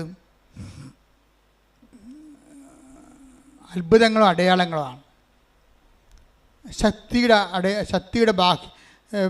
ശക്തിയുടെ പ്രകടരൂപങ്ങളാണ് അത്ഭുതങ്ങളും അടയാളങ്ങൾ. പക്ഷേ ഇവാഞ്ചലൈസേഷൻ നമുക്ക് വേണ്ടത് അധികാരമാണ് വേണ്ടത്. കർത്താവിനെ അറിയാത്തവർ അറിയിക്കുന്നതിന് വേണ്ടി നമുക്ക് വേണ്ടത് അധികാരമാണ് വേണ്ടത്. എപ്പോഴും നമ്മൾ ഈ പത്രം കൊടുക്കാൻ പോകുമ്പോൾ ശ്രദ്ധിക്കണം. അത്ഭുതങ്ങളും അടയാളങ്ങളും പത്രത്തിലൊക്കെ ഉണ്ടെങ്കിലും നിങ്ങളുടെ അധികാരപൂർണമായിട്ടുള്ള വർത്തമാനമായിരിക്കും അവരെ വിശ്വാസത്തിലേക്ക് നയിക്കുന്നത്. എന്താ പറയണത്? ഇതാ സർപ്പങ്ങളുടെയും തേളുകളുടെയും ശത്രു. 10:19 ലൂക്ക 10:19 ഇതാ പാമ്പുകളുടെയും തേളുകളുടെയും ശത്രുവിന്റെ സകല ശക്തികളുടെയും മീതെ ചവിട്ടി നടക്കാൻ നിങ്ങൾക്ക് ഞാൻ അധികാരം തന്നിരിക്കുന്നു. ഒന്നും നിങ്ങളെ ഉപദ്രവിക്കുകയില്ല. അതായത് നമ്മൾക്ക് ഇപ്പൊ ഇനി മത്തായി 28:18 എടുത്ത് ശ്രദ്ധിക്കട്ടെ. ഹല്ലേലൂയ ഹല്ലേലൂയ ഹല്ലേലൂയ ഹല്ലേലൂയ യേശുവേ നന്ദി. ഹല്ലേലൂയ ഹല്ലേലൂയ. മത്തായി 28:18 യേശു അവരെ സമീപിച്ച് അരുൾ ചെയ്തു സ്വർഗത്തിലും ഭൂമിയിലുമുള്ള എല്ലാ അധികാരവും എനിക്ക് നൽകപ്പെട്ടിരിക്കുന്നു. ആകയാൽ നിങ്ങൾ പോയി എല്ലാ ജനതകളെയും ശിഷ്യപ്പെടുത്തുവിൻ. പിതാവിന്റെയും പുത്രന്റെയും പരിശുദ്ധാത്മാവിന്റെയും നാമത്തിൽ അവർക്ക് ജ്ഞാനസ്നാനം നൽകുവിൻ. ഞാൻ നിങ്ങളോട് കൽപ്പിച്ചവയെല്ലാം അനുസരിക്കാൻ അവരെ പഠിപ്പിക്കുവിൻ. യുഗാന്തം വരെ എന്നും ഞാൻ നിങ്ങളോട് കൂടെ ഉണ്ടായിരിക്കും. സംഭവം മനസ്സിലായില്ലേ നിങ്ങൾക്ക്?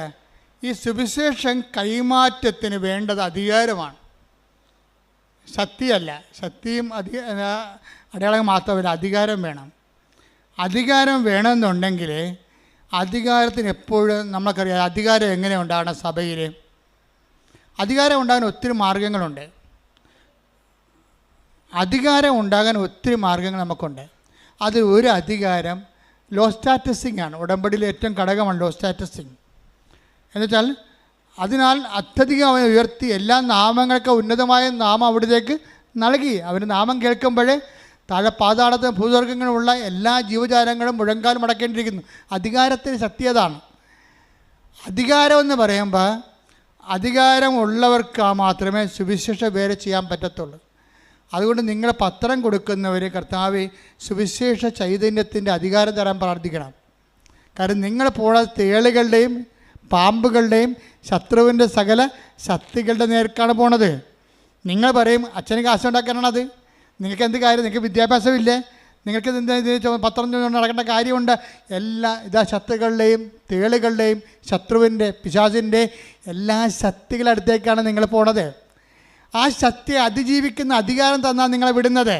അതുകൊണ്ട് തന്നെ നിങ്ങൾ 10:19 പറഞ്ഞുകൊണ്ടിരിക്കണം എന്ന് പറഞ്ഞാൽ ഇതാ ശത്രുവിൻ്റെ ലൂക്കാ 10:19 പറഞ്ഞ ഇതാ ശത്രുവിൻ്റെ സകല ശക്തികളുടെ മേൽ ചവിട്ടി നടക്കാൻ അധികാരം തന്ന എൻ്റെ കർത്താവേ എൻ്റെ നാമത്തെ പ്രഘോഷിക്കുന്നതിനായി എന്നെ ശക്തീകരിക്കണമേ. എൻ്റെ നാമത്തെ കൈമാറുന്നതിനായി എന്നെ ശക്തീകരിക്കണമേ.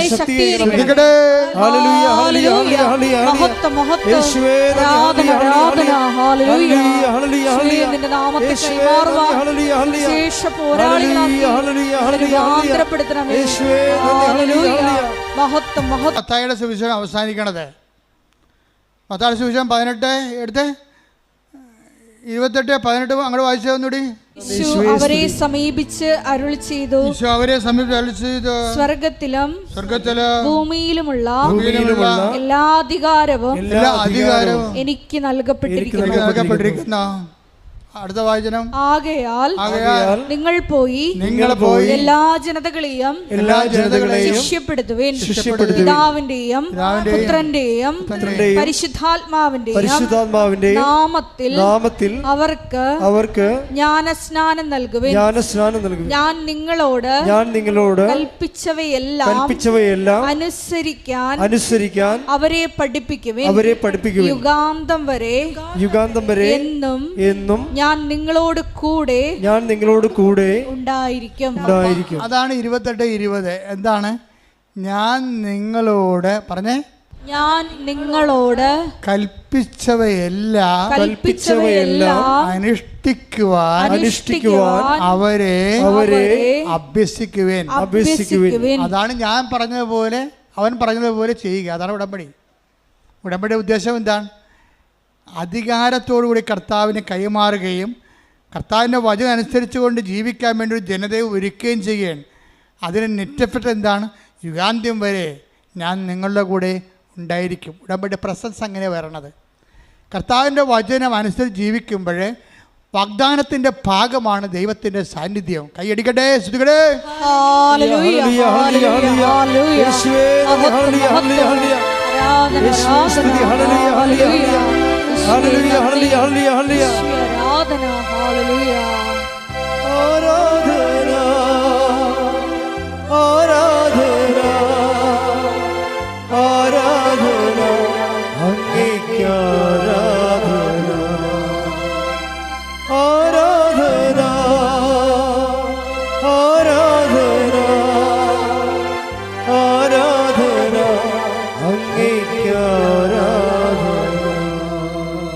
പരിശുദ്ധ പരമദിവ്യകാരുണ്യത്തിന് ആരാധനയും സ്തുതിയും പുകഴ്ചയും ഉണ്ടായിരിക്കട്ടെ. പരിശുദ്ധ പരമദിവ്യകാരുണ്യത്തിന് ആരാധനയും സ്തുതിയും പുകഴ്ചയും ഉണ്ടായിരിക്കട്ടെ.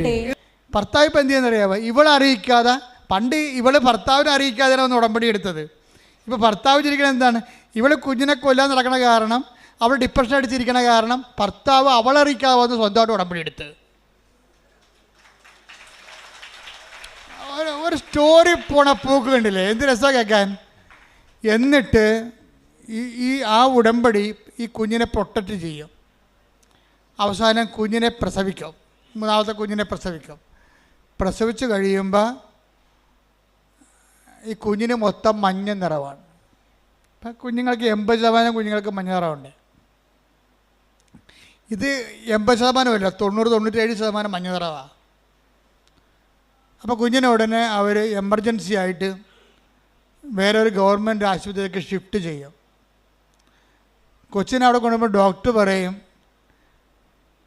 1 മിനിറ്റേ ഉള്ളു, നിങ്ങൾ എത്രയും വേഗം പോയി ബ്ലഡ് ബാങ്കിൽ നിന്ന് ബ്ലഡ് കൊണ്ടുവരണം. ഈ ബ്ലഡ് കയറ്റിയില്ലെങ്കിൽ കൊച്ചു ഇപ്പം മരിക്കുമെന്ന് പറയും. അപ്പോൾ ഈ മനുഷ്യൻ തീ പറഞ്ഞു അവിടെ ആദ്യമായിട്ടാണ് അവിടെ ചെല്ലണത്. ആ ഗവൺമെൻറ് ആശുപത്രി കാണുന്ന ആദ്യമായിട്ട്. എവിടെയാണ് ബ്ലഡ് ബാങ്ക്, തിരിച്ച് കുഞ്ഞെ കിടക്കുന്ന തിയേറ്റർ എവിടെയാണ്, ഇതൊക്കെ എല്ലാം കൺഫ്യൂഷനാണ്. രാത്രി ഓടുകയാണ്. അപ്പോൾ ഓടുന്ന സമയത്ത് ഇവന് ബ്ലഡ് ബാങ്കിൽ നിന്ന് ബ്ലഡ് കിട്ടും. ഒരു ബ്ലഡ് കണ്ടെയ്നറിൽ ബ്ലഡ് കൊടുക്കും. ഈ ബ്ലഡും പിടിച്ചുകൊണ്ട് ഇവൻ ഓടുകയാണ്. പക്ഷേ എങ്ങോട്ട് ഓടണമെന്ന് അറിയത്തില്ല, തെക്കും വടക്കും അറിയാൻ പാടില്ല. അവിടെ ചെന്നൊരു സെക്യൂരിറ്റി ചോദിക്കുന്നത് ഈ ബ്ലഡ് എവിടെ കൊടുക്കേണ്ടതെന്ന് പറയുമ്പോൾ ബ്ലഡ് കൊടുക്കും. ഉടനെ ബ്ലഡ് കൊടുക്കുമ്പോൾ ഇവൻ്റെ ചിറ്റ തങ്കച്ചിറ്റ എന്നാണ് അവൻ പറയണത്. തങ്കച്ചിറ്റ ഇരുട്ടത്ത് കൂടി വന്ന് വെച്ചും കൊന്ത കൊണ്ടുവന്ന് ഈ ബ്ലഡേ വെക്കും. കർത്താവേ ഈ രക്തം നിൻ്റെ രക്തമായി മാറട്ടെ. ഈ കാലത്ത് ആൾക്കാരുടെ വിശ്വാസം എന്ന് പറഞ്ഞാൽ എന്നാ വിശ്വാസമാണ്. തങ്കച്ചിറ്റ തടഞ്ഞെടുത്തിട്ട് പറയണേ, കർത്താവേ ഈ രക്തം നിൻ്റെ രക്തം, അവളുടെ പ്രാർത്ഥിക്കുന്ന കൊന്ത എടുത്ത് തിമ്മ വെച്ചിട്ട് രക്തത്തിൽ, കർത്താവേ ഈ രക്തം നിൻ്റെ രക്തമായി മാറട്ടെ. ഒറ്റ വാക്ക്. പിന്നെ ഇവൻ ഓടണം മുഴുവനും, കർത്താവേ നിൻ്റെ രക്തമാക്കണമേ. ഇത് കുഞ്ഞിൻ്റെ ശരീരത്തിൽ കയറുമ്പോൾ തന്നെ നിൻ്റെ രക്തമായിട്ട് കയറണമേ എന്നാണ്. അവൻ ഒരു കണക്കിന് സ്ഥലത്ത്, സെക്യൂരിറ്റി പറഞ്ഞ സ്ഥലത്ത് ചെന്ന് ചാടി ബ്ലഡ് കൊടുത്ത് ബ്ലഡ് കൊച്ചിന് കയറി. അതുപോലെ തന്നെ കൊച്ച് രക്ഷപ്പെട്ട്. അവൻ ആ സാക്ഷ്യത്തിൻ്റെ അവസാനം പറയേണ്ട സംഭവമുണ്ട്. എല്ലാം ശാസ്ത്രമാകാം, പക്ഷേ ശാസ്ത്രമല്ലാത്ത കാര്യങ്ങളുണ്ട്. എന്താ കാര്യം? ഈ 1 മിനിറ്റിനുള്ളിൽ ഈ രക്തം എനിക്ക് കിട്ടിയിട്ട് ഞാൻ ഈ രക്തവും കൂടെ കുഞ്ഞിൻ്റെ അടുത്ത് എത്തിയതിൽ ശാസ്ത്രമില്ല, അവിടെ ദൈവം മാത്രമേ ഉള്ളെന്ന്. എനിക്ക് ഭയങ്കര ഞെട്ടിപ്പോയി. അവൻ എന്ത് കറക്റ്റായിട്ടാണ് അവൻ അനലൈസ് ചെയ്യണത്. 1 മിനിറ്റ് മാത്രമേ ഉള്ളെന്ന് പറഞ്ഞ സ്ഥലത്ത് ഈ രക്തം എടുത്തുകൊണ്ട് ആ 1 മിനിറ്റാണോ 2 മിനിറ്റാണോ 3 മിനിറ്റ് ആക്കേണ്ടത് ദൈവമാണ്. അവിടെ ശാസ്ത്രത്തിനൊന്നും ചെയ്യാനില്ല.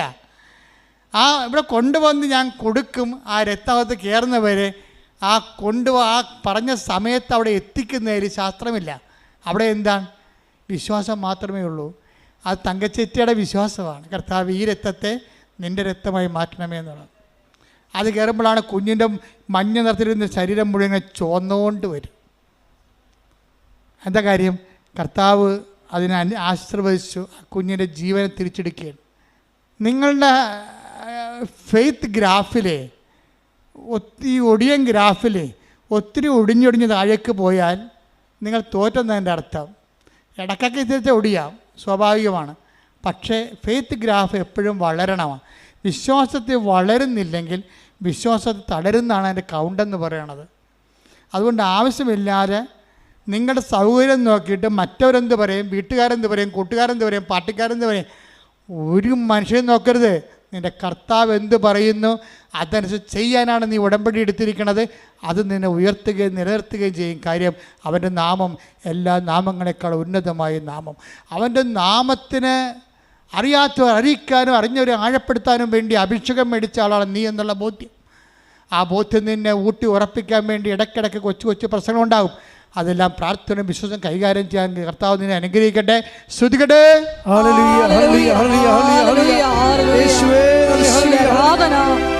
ജീവിതത്തിലെ എല്ലാ പ്രതിസന്ധി ഘട്ടങ്ങളിലും നീയാണ് കർത്താവെന്ന് ഉറക്കെ പ്രഖ്യാപിക്കുവാൻ ഈ ആരാധനയിലൂടെ ഞങ്ങളെ തിരഞ്ഞെടുത്ത് അഭിഷേകം ചെയ്യണം.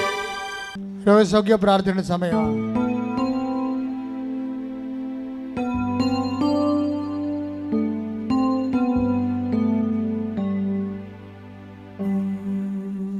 രോഗമുള്ളിടത്ത് കൈകൾ വെക്കുക. ഗുരുതരമായ രോഗമുള്ളിടത്ത് കൈവെക്കാം. കർത്താവിൻ്റെ നാമത്തിൽ പ്രാർത്ഥിക്കാൻ പോകുന്നു. തലവേദനയുള്ളവരെ നെറ്റി കൈവെക്കണം. ഉദരരോഗമുള്ളവരെ വയറിൽ കൈവെക്കണം. കരരോഗമുള്ളവരെ നെഞ്ചിൻ്റെ കൂടിനെ കൈവെക്കണം. ഹൃദ്രോഗമുള്ളവരെ ഇടനെഞ്ചിന് കൈവെക്കണം. ടോൺസൈറ്റ് തൈറോയ്ഡ് രോഗികൾ തൊണ്ടയിൽ കൈവെക്കണം. സർവാംഗം കൂടുതൽ രോഗമുള്ളവരെ കൈവണച്ച് വെക്കണം. മൊത്തം കർത്താവിന് ശരീരം ഉച്ചകൊണ്ട് ഉള്ളംകാലം വരെ ഏൽപ്പിക്കണം. ഇടിമുഴക്കം പോലെ ശ്രുതികട്ടെ. കർത്താവേ നിന്റെ ഉന്നതമായ നാമത്തിന് സ്വന്തം ചെയ്യുന്ന ഓൺലൈനിലുള്ളവരും പ്രാർത്ഥിക്കട്ടെ. ഓൺലൈനിലുള്ളവരും പ്രാർത്ഥിക്കട്ടെ. ശരീര രോഗങ്ങളുള്ളിടത്ത് കൈവച്ചുകൊണ്ട് പ്രാർത്ഥിക്കട്ടെ. 38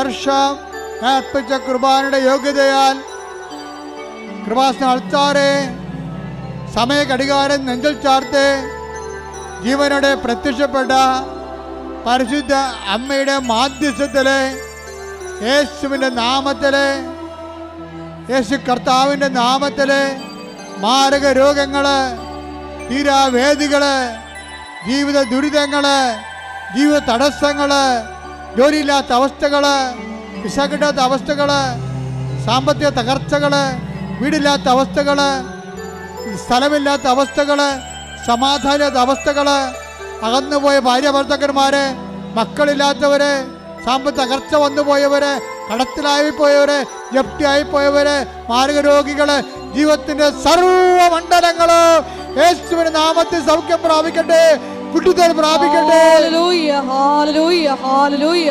മഹത്വം, മഹത്വം, ആരാധന, ആരാധന. ഹല്ലേലൂയ. യേശുവേ നന്ദി. മൗനമായി പ്രാർത്ഥിക്കുക. നിങ്ങളുടെ സ്വകാര്യ സങ്കടങ്ങൾ ഏറ്റവും ഫലപ്രദമായ സമയത്ത് പ്രാർത്ഥിക്കാൻ പറ്റിയ സമയം. നിങ്ങളുടെ സ്വകാര്യ വിഷമതകളെ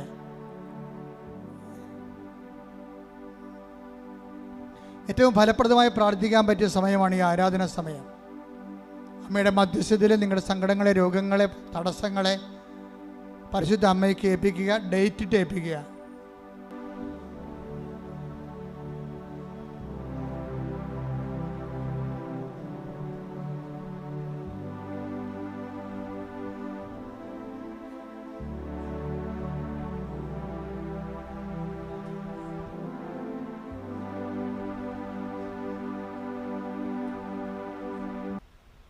പ്രൈസ് ദി ലോർഡ്. മുട്ടന്തിക്കുക.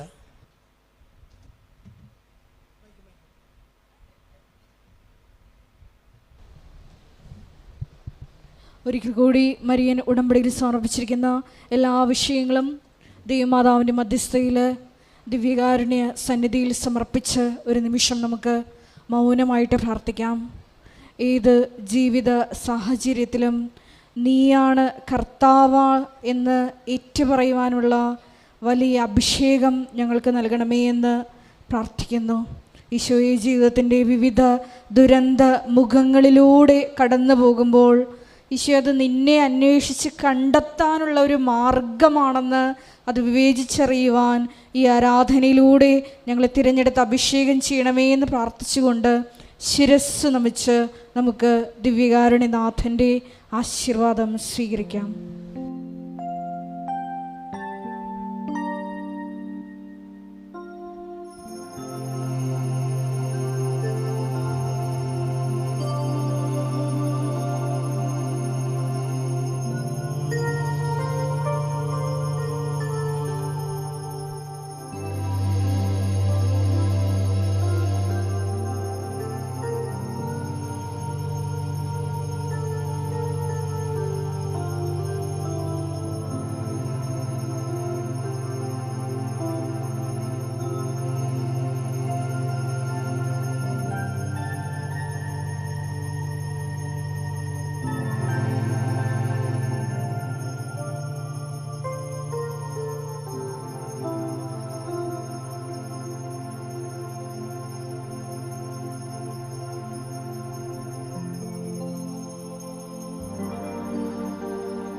പരിശുദ്ധ പരമമാ ദിവ്യകാരുണ്യമേ,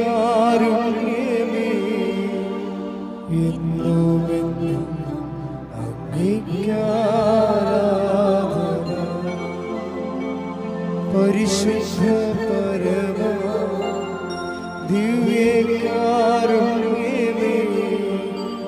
എന്നുമെന്നും അങ്ങേയ്ക്കാരാധന.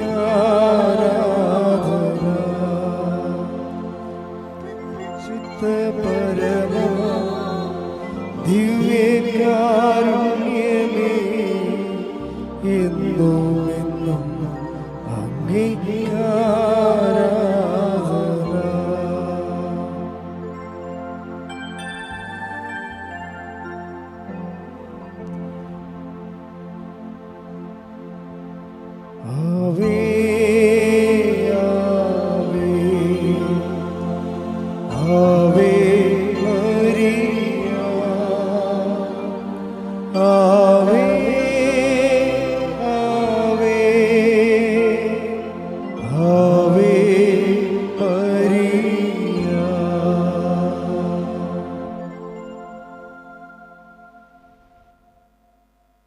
നമ്മുടെ ജവമാല റാലിയാണ് അനുഗ്രഹത്തിൻ്റെ വലിയ കാലം നമ്മുടെ ജീവിതത്തിലേക്ക് വരുന്ന അസുലഭമായ ദൈവികമായ ദിവസമാണ്.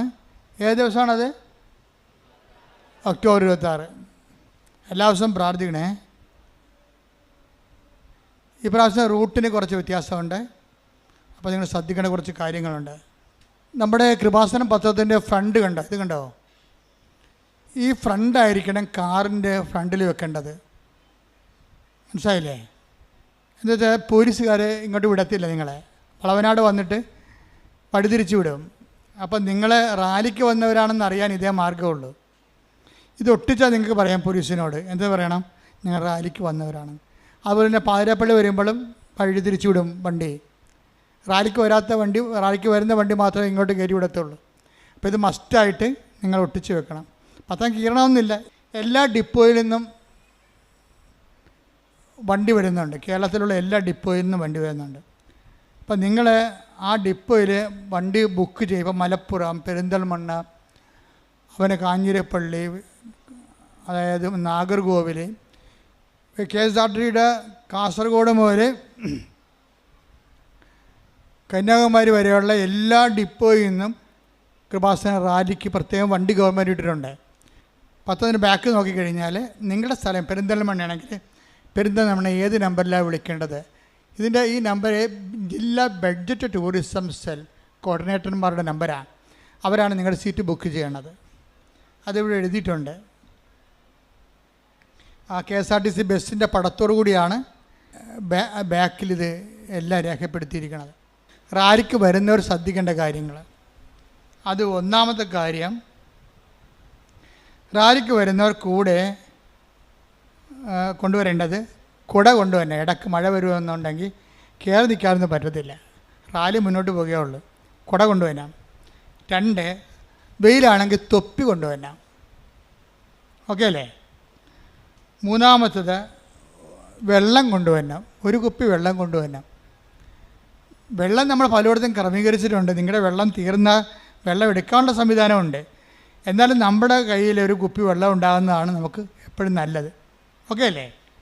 മൂന്നാമത്തത് ഇതിലേക്ക് ഭക്ഷണം കൊണ്ടുവരണം. ഇവിടുന്ന് ബണ്ണൊക്കെ കിട്ടും, പിന്നെ വഴിനീളൊക്കെ എന്തെങ്കിലുമൊക്കെ കിട്ടും. അതല്ല, നമ്മളിങ്ങനെ പ്രാർത്ഥന മുറിയാതിരിക്കാൻ നിങ്ങളുടെ സഞ്ചി 2 ബണ്ണുണ്ടെങ്കിൽ ഒരു അപ്പം ഉണ്ടെങ്കിൽ സംഭവം ക്ലിയർ ആവും. അത് കഴിഞ്ഞ പോലെ എല്ലാവരും കൊണ്ടുവന്നതാണ്. അപ്പം നിങ്ങളത് കൊണ്ടുവരണം. കൊണ്ടുവന്നിട്ട് വഴിനീളെ നിങ്ങൾ കൊണ്ടുവന്ന വാഴലയും പേപ്പറൊക്കെ എറിഞ്ഞിട്ട് കളഞ്ഞ് പോകരുത്. പിന്നെ കാറ്റ് നാട്ട് മുഴുവൻ നമ്മളെറിഞ്ഞ പേപ്പറായിരിക്കും. അപ്പം അതിനൊക്കെ ആ കവലയിൽ എത്തുമ്പോൾ ഒരു വേസ്റ്റ് ബോക്സ് ഉണ്ടാകും. നമ്മൾ ഓരോ കവല 14 കവലകളുണ്ട് ഇവിടുന്ന്. നമ്മൾ തീരദേശ റോഡിൽ കൂടി പോകണില്ല. കാര്യം ഒത്തിരി വണ്ടിയും കാറുമൊക്കെ വരുന്ന സ്ഥലമാണ്. നമ്മൾ പോകുന്നത് കടലോര റൂട്ടിലാണ് പോണത്. കടലോരത്ത് കൂടി കാറ്റും കൊണ്ട് പോകാം. നല്ല സുഖമുള്ള പരിപാടിയാണ്. കടലോരത്തിനോട് സമാന്തരമായിട്ട് ബസ് ഓടാത്ത റോഡുണ്ട്. ഇപ്പോൾ തണലുമുണ്ട്. ഭംഗിയായിട്ട് പോകാൻ പറ്റുന്ന ഏർപ്പാടാണ് ചെയ്തിരിക്കുന്നത്. പിന്നെ ഈ ഹൃദ്രോഗമുള്ളവരൊന്നും വരരുത്. കാര്യം ഇത് അണച്ചണച്ച് പോണ സംഭവമാണ്. അല്ലാതെ നമ്മൾ പാട്ടും പാടി പോകല്ല. നടന്നു വരുമ്പോൾ അണച്ചു പോകത്തില്ലേ? അപ്പോൾ ഹൃദ്രോഗമുള്ളവർ, അപ്പം നിങ്ങൾ അയ്യോ അച്ഛൻ ഞങ്ങളെ ഒഴിവാക്കി, അച്ഛൻ ഞങ്ങൾ മാതാവിൻ്റെ അടുത്ത് വന്ന് സുഖപ്പെടാനില്ല, അതൊക്കെ നിങ്ങൾ പറയാൻ കാര്യം ശരിയാണ്. അപ്പോൾ നിങ്ങൾക്ക് വരാൻ പറ്റുന്ന ഏർപ്പാട് ഞാൻ പറഞ്ഞുതരാം. നിങ്ങൾക്ക് അത്ര കൊതിയാണ് വരണമെന്നുണ്ടെങ്കിൽ അർത്തിങ്ക പള്ളി വന്നാൽ മതി. പടിഞ്ഞാറ് വശത്ത് കുരിശടി ഞങ്ങൾ വരും. പടിഞ്ഞാറ് വശത്ത് കുരിശടിയിലാണ്. അർത്തിങ്ക പള്ളി കടലോരത്തുള്ള കുരിശടി ഉണ്ടല്ലോ, രൂപം മാറുന്നു. അവിടെയാണ് ഈ റാലി വന്ന് മുട്ടണം. എന്നിട്ട് കിഴക്കോട്ടടിക്കുകയാണ് പതിവ്. അപ്പോൾ രോഗമുള്ളവരൊക്കെ, നടക്കാൻ പ്രയാസമുള്ളവരൊക്കെ ആ അർത്തിങ്ക പള്ളി കുരിശടി നേരത്തെ വന്നാൽ നിങ്ങൾക്ക് നിങ്ങളുടെ ഇഷ്ടമുള്ളിടത്തോളം കാലം നിങ്ങളുടെ റാലി നിങ്ങൾക്ക് നടത്താം. കുരിശടിയിൽ നിന്ന് പടി വരെ നടത്തിയാൽ പിന്നെ ആരോഗ്യം ഉണ്ടെങ്കിൽ പള്ളിയിൽ നിന്ന് കുരിശടിയിലേക്ക് നടത്താം. നമ്മുടെ വേളാങ്കലിലൊക്കെ പോകുമ്പോൾ നമ്മൾ ഉരുണ്ടൊക്കെ പോകത്തില്ല, അതുപോലെ ചെയ്യാം. അത് അപ്പം റാലിയുടെ ഭാഗമാവും. രണ്ടാമത്തെ അറിയിപ്പ്, കടലറ്റത്ത് കൂടി നടക്കുമ്പോഴുള്ള ബുദ്ധിമുട്ട് ഒഴിവാക്കാനായി ഷൂസും ഹൈ ഹീൽഡ് ചെരുപ്പുകളും ഊരി സൂക്ഷിക്കുന്നതായിരിക്കും ഒരു കിറ്റ് കരുതേണ്ടതാണ് കയ്യിൽ. അതിൻ്റെ പ്രശ്നം വെച്ചാലേ, നിങ്ങളെ പലരും മലപ്പുറം, അതുപോലെ കിഴക്ക് ഹൈ റേഞ്ചിലൊക്കെ ഉള്ള ആൾക്കാരാണ് കൂടുതലും വരണത്. 60% അങ്ങനെ ഇരിക്കും. അവർക്ക് ഈ കുഴമണ്ണി നടന്ന പരിചയം ഉണ്ടാകത്തില്ല. കാലിങ്ങനെ ഉടച്ചു പോവും, ഇങ്ങനെ ഉളുക്കിപ്പോവും. ഉപ്പ് വെച്ച് ഉളുക്കിപ്പോണ പരിപാടിയുണ്ട്. പരിചയമില്ലാത്തവർ നടന്നു കഴിഞ്ഞാൽ. അപ്പം അതുകൊണ്ട് ആ സമയത്ത് ചെരുപ്പിട്ട് നടക്കാൻ പറ്റത്തില്ല, ഹൈ ഹീൽസ് ഉപയോഗിക്കാൻ പറ്റത്തില്ല. ഷൂസ് ഉപയോഗിച്ചാൽ അതിൻ്റെ അകത്ത് മണ്ണ് കയറും. മണ്ണ് കയറുന്ന കാരണം പിന്നെ കാലുമായിട്ട് വരെയും നിങ്ങൾ ഈശോ പരിശുദ്ധമായി ചെല്ലണേ വരാം ഈശോ എന്ന് പറഞ്ഞുകൊണ്ട് നടക്കും. അപ്പോൾ അങ്ങനെയുള്ള അഭ്യാസമൊന്നും വേണ്ട. മണ്ണ് വന്നു കഴിഞ്ഞാൽ റോഡായിരിക്കും മിക്കവാറും 70% റോഡാണ്, 75% റോഡാണ്. മണ്ണ് ചില സ്ഥലത്തുണ്ട്, അവിടെ ചെരുപ്പില്ലാതെ നടക്കണം. അപ്പോൾ ഒരു കിറ്റുണ്ടെങ്കിൽ നിങ്ങൾ കൊണ്ടുവന്ന ചെരുപ്പ് ഒരു കിറ്റിലാക്കിയിട്ട് ഇപ്പം റോഡ് വന്നപ്പോൾ എടുത്തിട്ടാൽ മതിയല്ലേ, വേറെ പ്രശ്നമൊന്നുമില്ല. ക്ലിയർ അല്ലേ പോയിൻ്റ്? ഈ കടൽ തീരത്ത് കൂടി നമ്മൾ പോകുമ്പോഴും അതിന് സമാന്തരമായി കടലോര റോഡുകളുണ്ട്. അപ്പോൾ കുഴമണ്ണിക്കൂടി നടക്കാൻ ബുദ്ധിമുട്ടുള്ളവർക്ക്, കുഴമണ്ണിക്കൂടി നടക്കാൻ ഇഷ്ടമുള്ളവർക്ക് അങ്ങനെ നടക്കാം. അല്ലാത്തവർ സമാന്തര റോഡ് പിടിച്ച് വരാം. ഒപ്പം നിൽക്കും, ഒരു 10-50-20 മീറ്ററിൻ്റെ വ്യത്യാസമോ. അപ്പോൾ സമാന്തരമായി പോകണമെന്നേ ഉള്ളൂ, വേറെ പ്രശ്നമൊന്നുമില്ല. മിക്കവാറും അത് സേഫാണ്, നമുക്ക് ഇനി ആരും പേടിക്കണ്ട. റോഡ് വരും, ബസ് വരുമ്പോൾ മാറിക്കൊടുക്കുക, പിന്നെ ഞെരുങ്ങുക, പിന്നെ വഴി ലൈൻ തെറ്റിപ്പോവുക, അങ്ങനെ പ്രശ്നങ്ങളൊന്നുമില്ല. കുറച്ച് സ്ഥലത്ത് ഒരു 100 മീറ്ററൊക്കെ റോഡിലേക്ക് തീരദേശ റോഡ് കയറി വരും. അപ്പം അവിടെ നമ്മൾ പുതിയ എന്തെങ്കിലും സംവിധാനം ചെയ്യും. കാര്യം ജനത്തിൻ്റെ സഞ്ചാരം നമ്മളൊരിക്കലും, ഈ സഞ്ചാര സ്വാതന്ത്ര്യം എന്ന് പറയുന്നത് നമ്മൾ തടയുകയാണെങ്കിൽ ക്രിമിനൽ കുറ്റമാണ്, ഭരണഘടനാ വിരുദ്ധമാണത്, മൗലിക അവകാശമാണ്. പോലീസ് കേസെടുക്കാത്തത് പോലീസിന് ഇത് റീസണബിളാണ്, ഇതിനകത്ത് ഉദ്ദേശശുദ്ധി ദുഷ്ടതരമൊന്നും ഇല്ലെന്ന് അവർക്ക് അറിയാവുന്നതുകൊണ്ടാണ് കേസെടുക്കാത്തത്. അല്ലെങ്കിൽ കേസെടുക്കാൻ പറ്റും, കാരണം ഭരണഘടനാ വിരുദ്ധമല്ലേ നമ്മുടെ ഒരു വഴി തടയണമെന്ന് പറയണത്. അപ്പം അതൊന്ന് സൂക്ഷിച്ചേക്കണം. നമ്മൾ ഗവൺമെൻറ്റിന് നിലവിലിരിക്കുന്ന ഭരണഘടനയോടുമൊക്കെ വലിയ ആദരവുള്ള സമൂഹമാണ്. ഈ 60 വയസ്സിന് മുകളിലുള്ളവർ വരണ്ടെന്ന് പറഞ്ഞാൽ ഈ 30 വയസ്സുകാരേക്കാളും ശക്തിയുള്ള 60 വയസ്സുകാരൊക്കെ ഉണ്ട്, അതെനിക്കറിയാം. പക്ഷേ അതല്ല പ്രശ്നം. നിങ്ങൾ തലക്കറക്കമുള്ളവർ, ഇയർ ബാലൻസ് പോയ ആൾക്കാർ ഒക്കെ വന്നാൽ തല ചുറ്റി വീഴാനുള്ള സാധ്യതയുണ്ട്. ഡോക്ടർമാരെ നേഴ്സുമാരെ ഒക്കെ വെച്ചിട്ടുണ്ട് നമ്മൾ, വെറുതെ ഒന്നുമല്ല. 14-12 ആംബുലൻസ് ഓൾറെഡി ബുക്ക് ചെയ്തിട്ടുണ്ട്. ഇൻ കേസ് ആരെങ്കിലും, അത് എല്ലാ കവലയിലും ആംബുലൻസ് ഉണ്ടാവും, എല്ലാ കവലയിലും വെള്ളം ഉണ്ടാവും, എല്ലാ വീടുകളിലും കത്ത് കൊടുക്കുന്നുണ്ട് അവിടെ പോകുന്ന സ്ഥലത്തെല്ലാം. 6ാമത്തെ അറിയിപ്പ്, അർത്തിങ്കപ്പള്ളിയിൽ റാലി എത്തിച്ചേർന്ന ശേഷം വിവിധ സ്ഥലങ്ങളിലേക്ക് പോകുവാനായി നാഷണൽ ഹൈവേയിലേക്ക് KSRTC ബസ് സർവീസ് ഏർപ്പെടുത്തിയിട്ടുണ്ട്. അപ്പോൾ അർത്തിങ്കപ്പള്ളി നിങ്ങൾ ഒറ്റാളും 2 ആളും കാറൊന്നും ഇല്ലാത്ത ആൾക്കാർ വരത്തില്ലേ? അപ്പോൾ അവർ വരുമ്പോൾ അവർക്ക് പോകണ്ടേ? അതിനുവേണ്ടി അർത്തിങ്കപ്പള്ളിയിൽ നിന്ന് നാഷണൽ ഹൈവേയിലേക്ക് ബസ് സർവീസ് വെച്ചിട്ടുണ്ട് KSRTCയുടെ. അത് നിങ്ങളെ കൊണ്ട് റോഡെ തള്ളുകയല്ല, അവിടെ ബസ് സർവീസിന് ഗവൺമെൻറ്റിൻ്റെ ഉദ്യോഗസ്ഥന്മാർ നിന്നിട്ട് നിങ്ങളെ പോകേണ്ട സ്ഥലത്തേക്ക് ബസ് തടഞ്ഞു നിർത്തി കയറ്റി വിട്ടിട്ടേ അവർ പോകത്തുള്ളൂ. അർത്തിങ്കപ്പള്ളി ചെന്നെത്തിയാൽ നിങ്ങൾ അവിടെയുള്ള ബസ് സർവീസ് KSRTC സ്റ്റാൻഡുണ്ട്, 10 വണ്ടി അതിനുവേണ്ടി നമ്മൾ വാടക എടുത്തിട്ടുണ്ട് ഗവൺമെൻറ്റിലേക്ക് നിന്ന്. ആ 10 വണ്ടി അങ്ങോട്ടും ഇങ്ങോട്ടും ടു ആൻഡ് ഫ്രോ എപ്പോഴും ആൾക്കാരെ നാഷണൽ ഹൈവേയിലോട്ട് ഇറക്കിക്കൊണ്ടിരിക്കും. ഇതൊക്കെ അന്വേഷിക്കാനൊക്കെ ഒരു കൗണ്ടർ അവിടെ വെച്ചിട്ടുണ്ട്. റാലിയിൽ പങ്കെടുക്കുവാൻ വാഹനങ്ങൾ വരുന്നവർ, സ്വന്തം വാഹനം ബുക്ക് ചെയ്ത് വരുന്നവരില്ലേ, അങ്ങനെ റാലിയിൽ പങ്കെടുക്കാൻ വാഹനങ്ങൾ വരുന്നവർ യാതൊരു കാരണവശാലും അർത്തിങ്കൽ റോഡ് സൈഡിൽ വാഹനങ്ങൾ പാർക്ക് ചെയ്യരുത്. പോലീസ് മാറ്റും, അതാണ് പ്രശ്നം. പോലീസ് മാറ്റിയത് തന്നെയല്ല, അത് നിയമവിരുദ്ധമാണ്.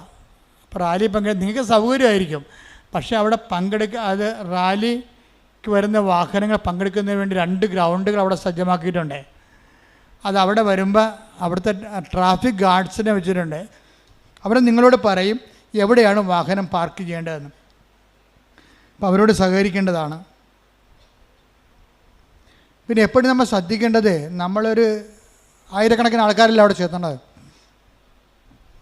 മൊബൈലൊന്നും വർക്ക് ചെയ്യത്തില്ല, ജാമായി പോവും, ടവർ താങ്ങത്തില്ല അവിടുത്തെ. അതെപ്പോഴും നമ്മൾ അറിയണം. ആൻറ്റീനെ വിളിക്കാൻ, നാത്തിനെ വിളിക്കാൻ പറഞ്ഞാൽ അവിടെ കിടന്ന് കാറിയിട്ട് ആരും വരത്തില്ല.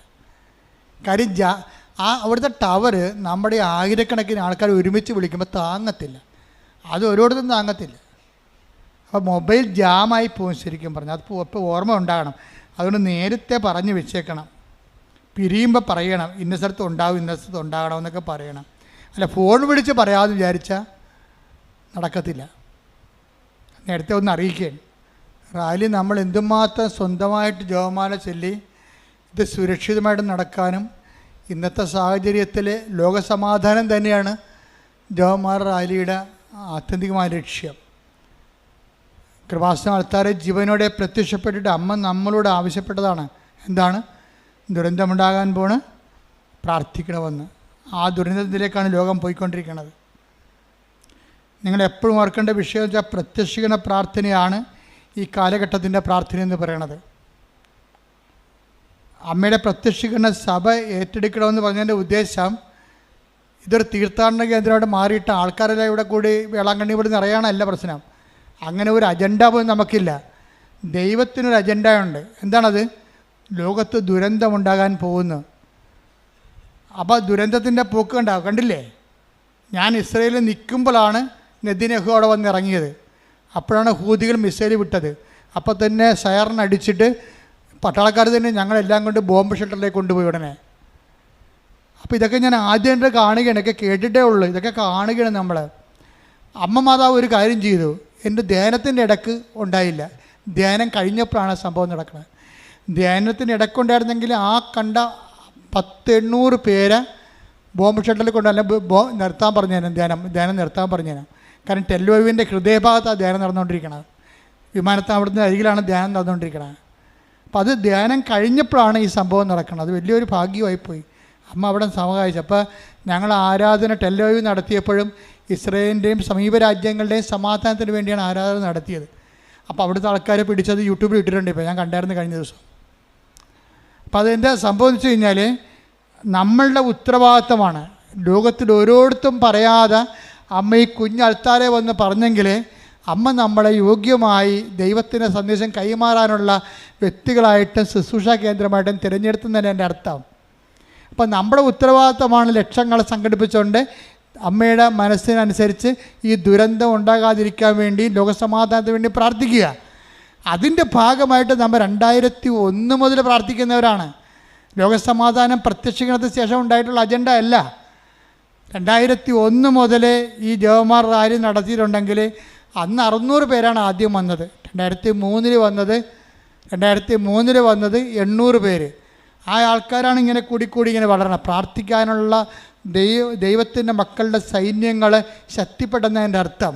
അപ്പോൾ ദൈവത്തിൻ്റെ സൈന്യങ്ങളാണ് നിങ്ങളെന്നുള്ള ബോധ്യത്തിൽ ലോകത്തോടും തിന്മയോടും പോരാടാൻ വേണ്ടി ദൈവം പരിശുദ്ധ അമ്മയിൽ വിളിച്ചു ചേർത്ത മരിയ സൈന്യത്തിൻ്റെ ശക്തികളാണ് ആ ആളായ്മ നിങ്ങൾ മനസ്സിലാക്കിക്കൊണ്ട് വേണം ഇത് ആധ്യാത്മികമായ ശുശ്രൂഷയിൽ ലോകത്തിൻ്റെ സംരക്ഷണം നിങ്ങളുടെ കയ്യിലാണെന്നുള്ള ബോധ്യത്തിൽ വേണം.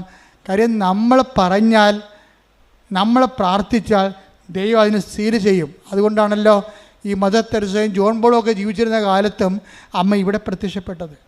അപ്പോൾ അത് നിങ്ങൾ മനസ്സിലാക്കേണ്ട സത്യാവസ്ഥകളെ. ഉറക്കം നടിച്ചിട്ട് ഒരു കഥയുമില്ല. കാര്യം അമ്മയാണ് പ്രത്യക്ഷപ്പെട്ടെങ്കിൽ അമ്മ തന്നെ എൻ്റെ കാലം കഴിഞ്ഞാലും ശരി ഈ വിഷയം ദൈവം ടേക്കപ്പ് ഞാനെല്ലാം ധൈര്യമാണ് നടക്കണേ. അതായത് അമ്മ ജീവനോടെ പ്രത്യക്ഷപ്പെട്ട സ്ഥലമാണെങ്കിൽ അമ്മയ്ക്കറിയാം ഇത് എപ്പോഴാണ് ടേക്കപ്പ് ചെയ്യേണ്ടതെന്ന്. കാര്യം ഇതിന് ഒരു ലോകത്തിൻ്റെ ഗ്ലോബലായിട്ടുള്ളൊരു ഇൻറ്റൻഷനാണ് ഉള്ളത്. ദുരന്തം ഏതുമാകാം. ചെറിയ ദുരന്തം തൊട്ട് വലിയ ദുരന്തം വരെ മനുഷ്യരാശി അനുഭവിച്ചുകൊണ്ടിരിക്കുന്നൊരു കാലഘട്ടത്തിൽ ലോകത്തിലെ ഇന്ന് വരെ പ്രത്യക്ഷപ്പെട്ടതിൻ്റെ ഏറ്റവും വലിയ പ്രസക്തമായ പ്രത്യക്ഷീകരണമാണ് ഇവിടെ നടന്നതെന്നാണ് എനിക്ക് പലപ്പോഴും തോന്നിയിട്ടുള്ളത്. അതുകൊണ്ട് നിങ്ങളിത് ദൈവത്തിൻ്റെ ഒരു വിളി പോലെയാണ്, ദൈവവിളി പോലെയാണ് ഈ ജവഹർലാൽ റാലിയെ കാണേണ്ടതും അതിൽ സമീപിക്കേണ്ടതും അതിനുവേണ്ടി മധ്യസ്ഥം വഹിക്കേണ്ടതും പ്രാർത്ഥിക്കേണ്ടതും കൂടെ നടന്നുമ്പോൾ പ്രാർത്ഥിക്കേണ്ടതും.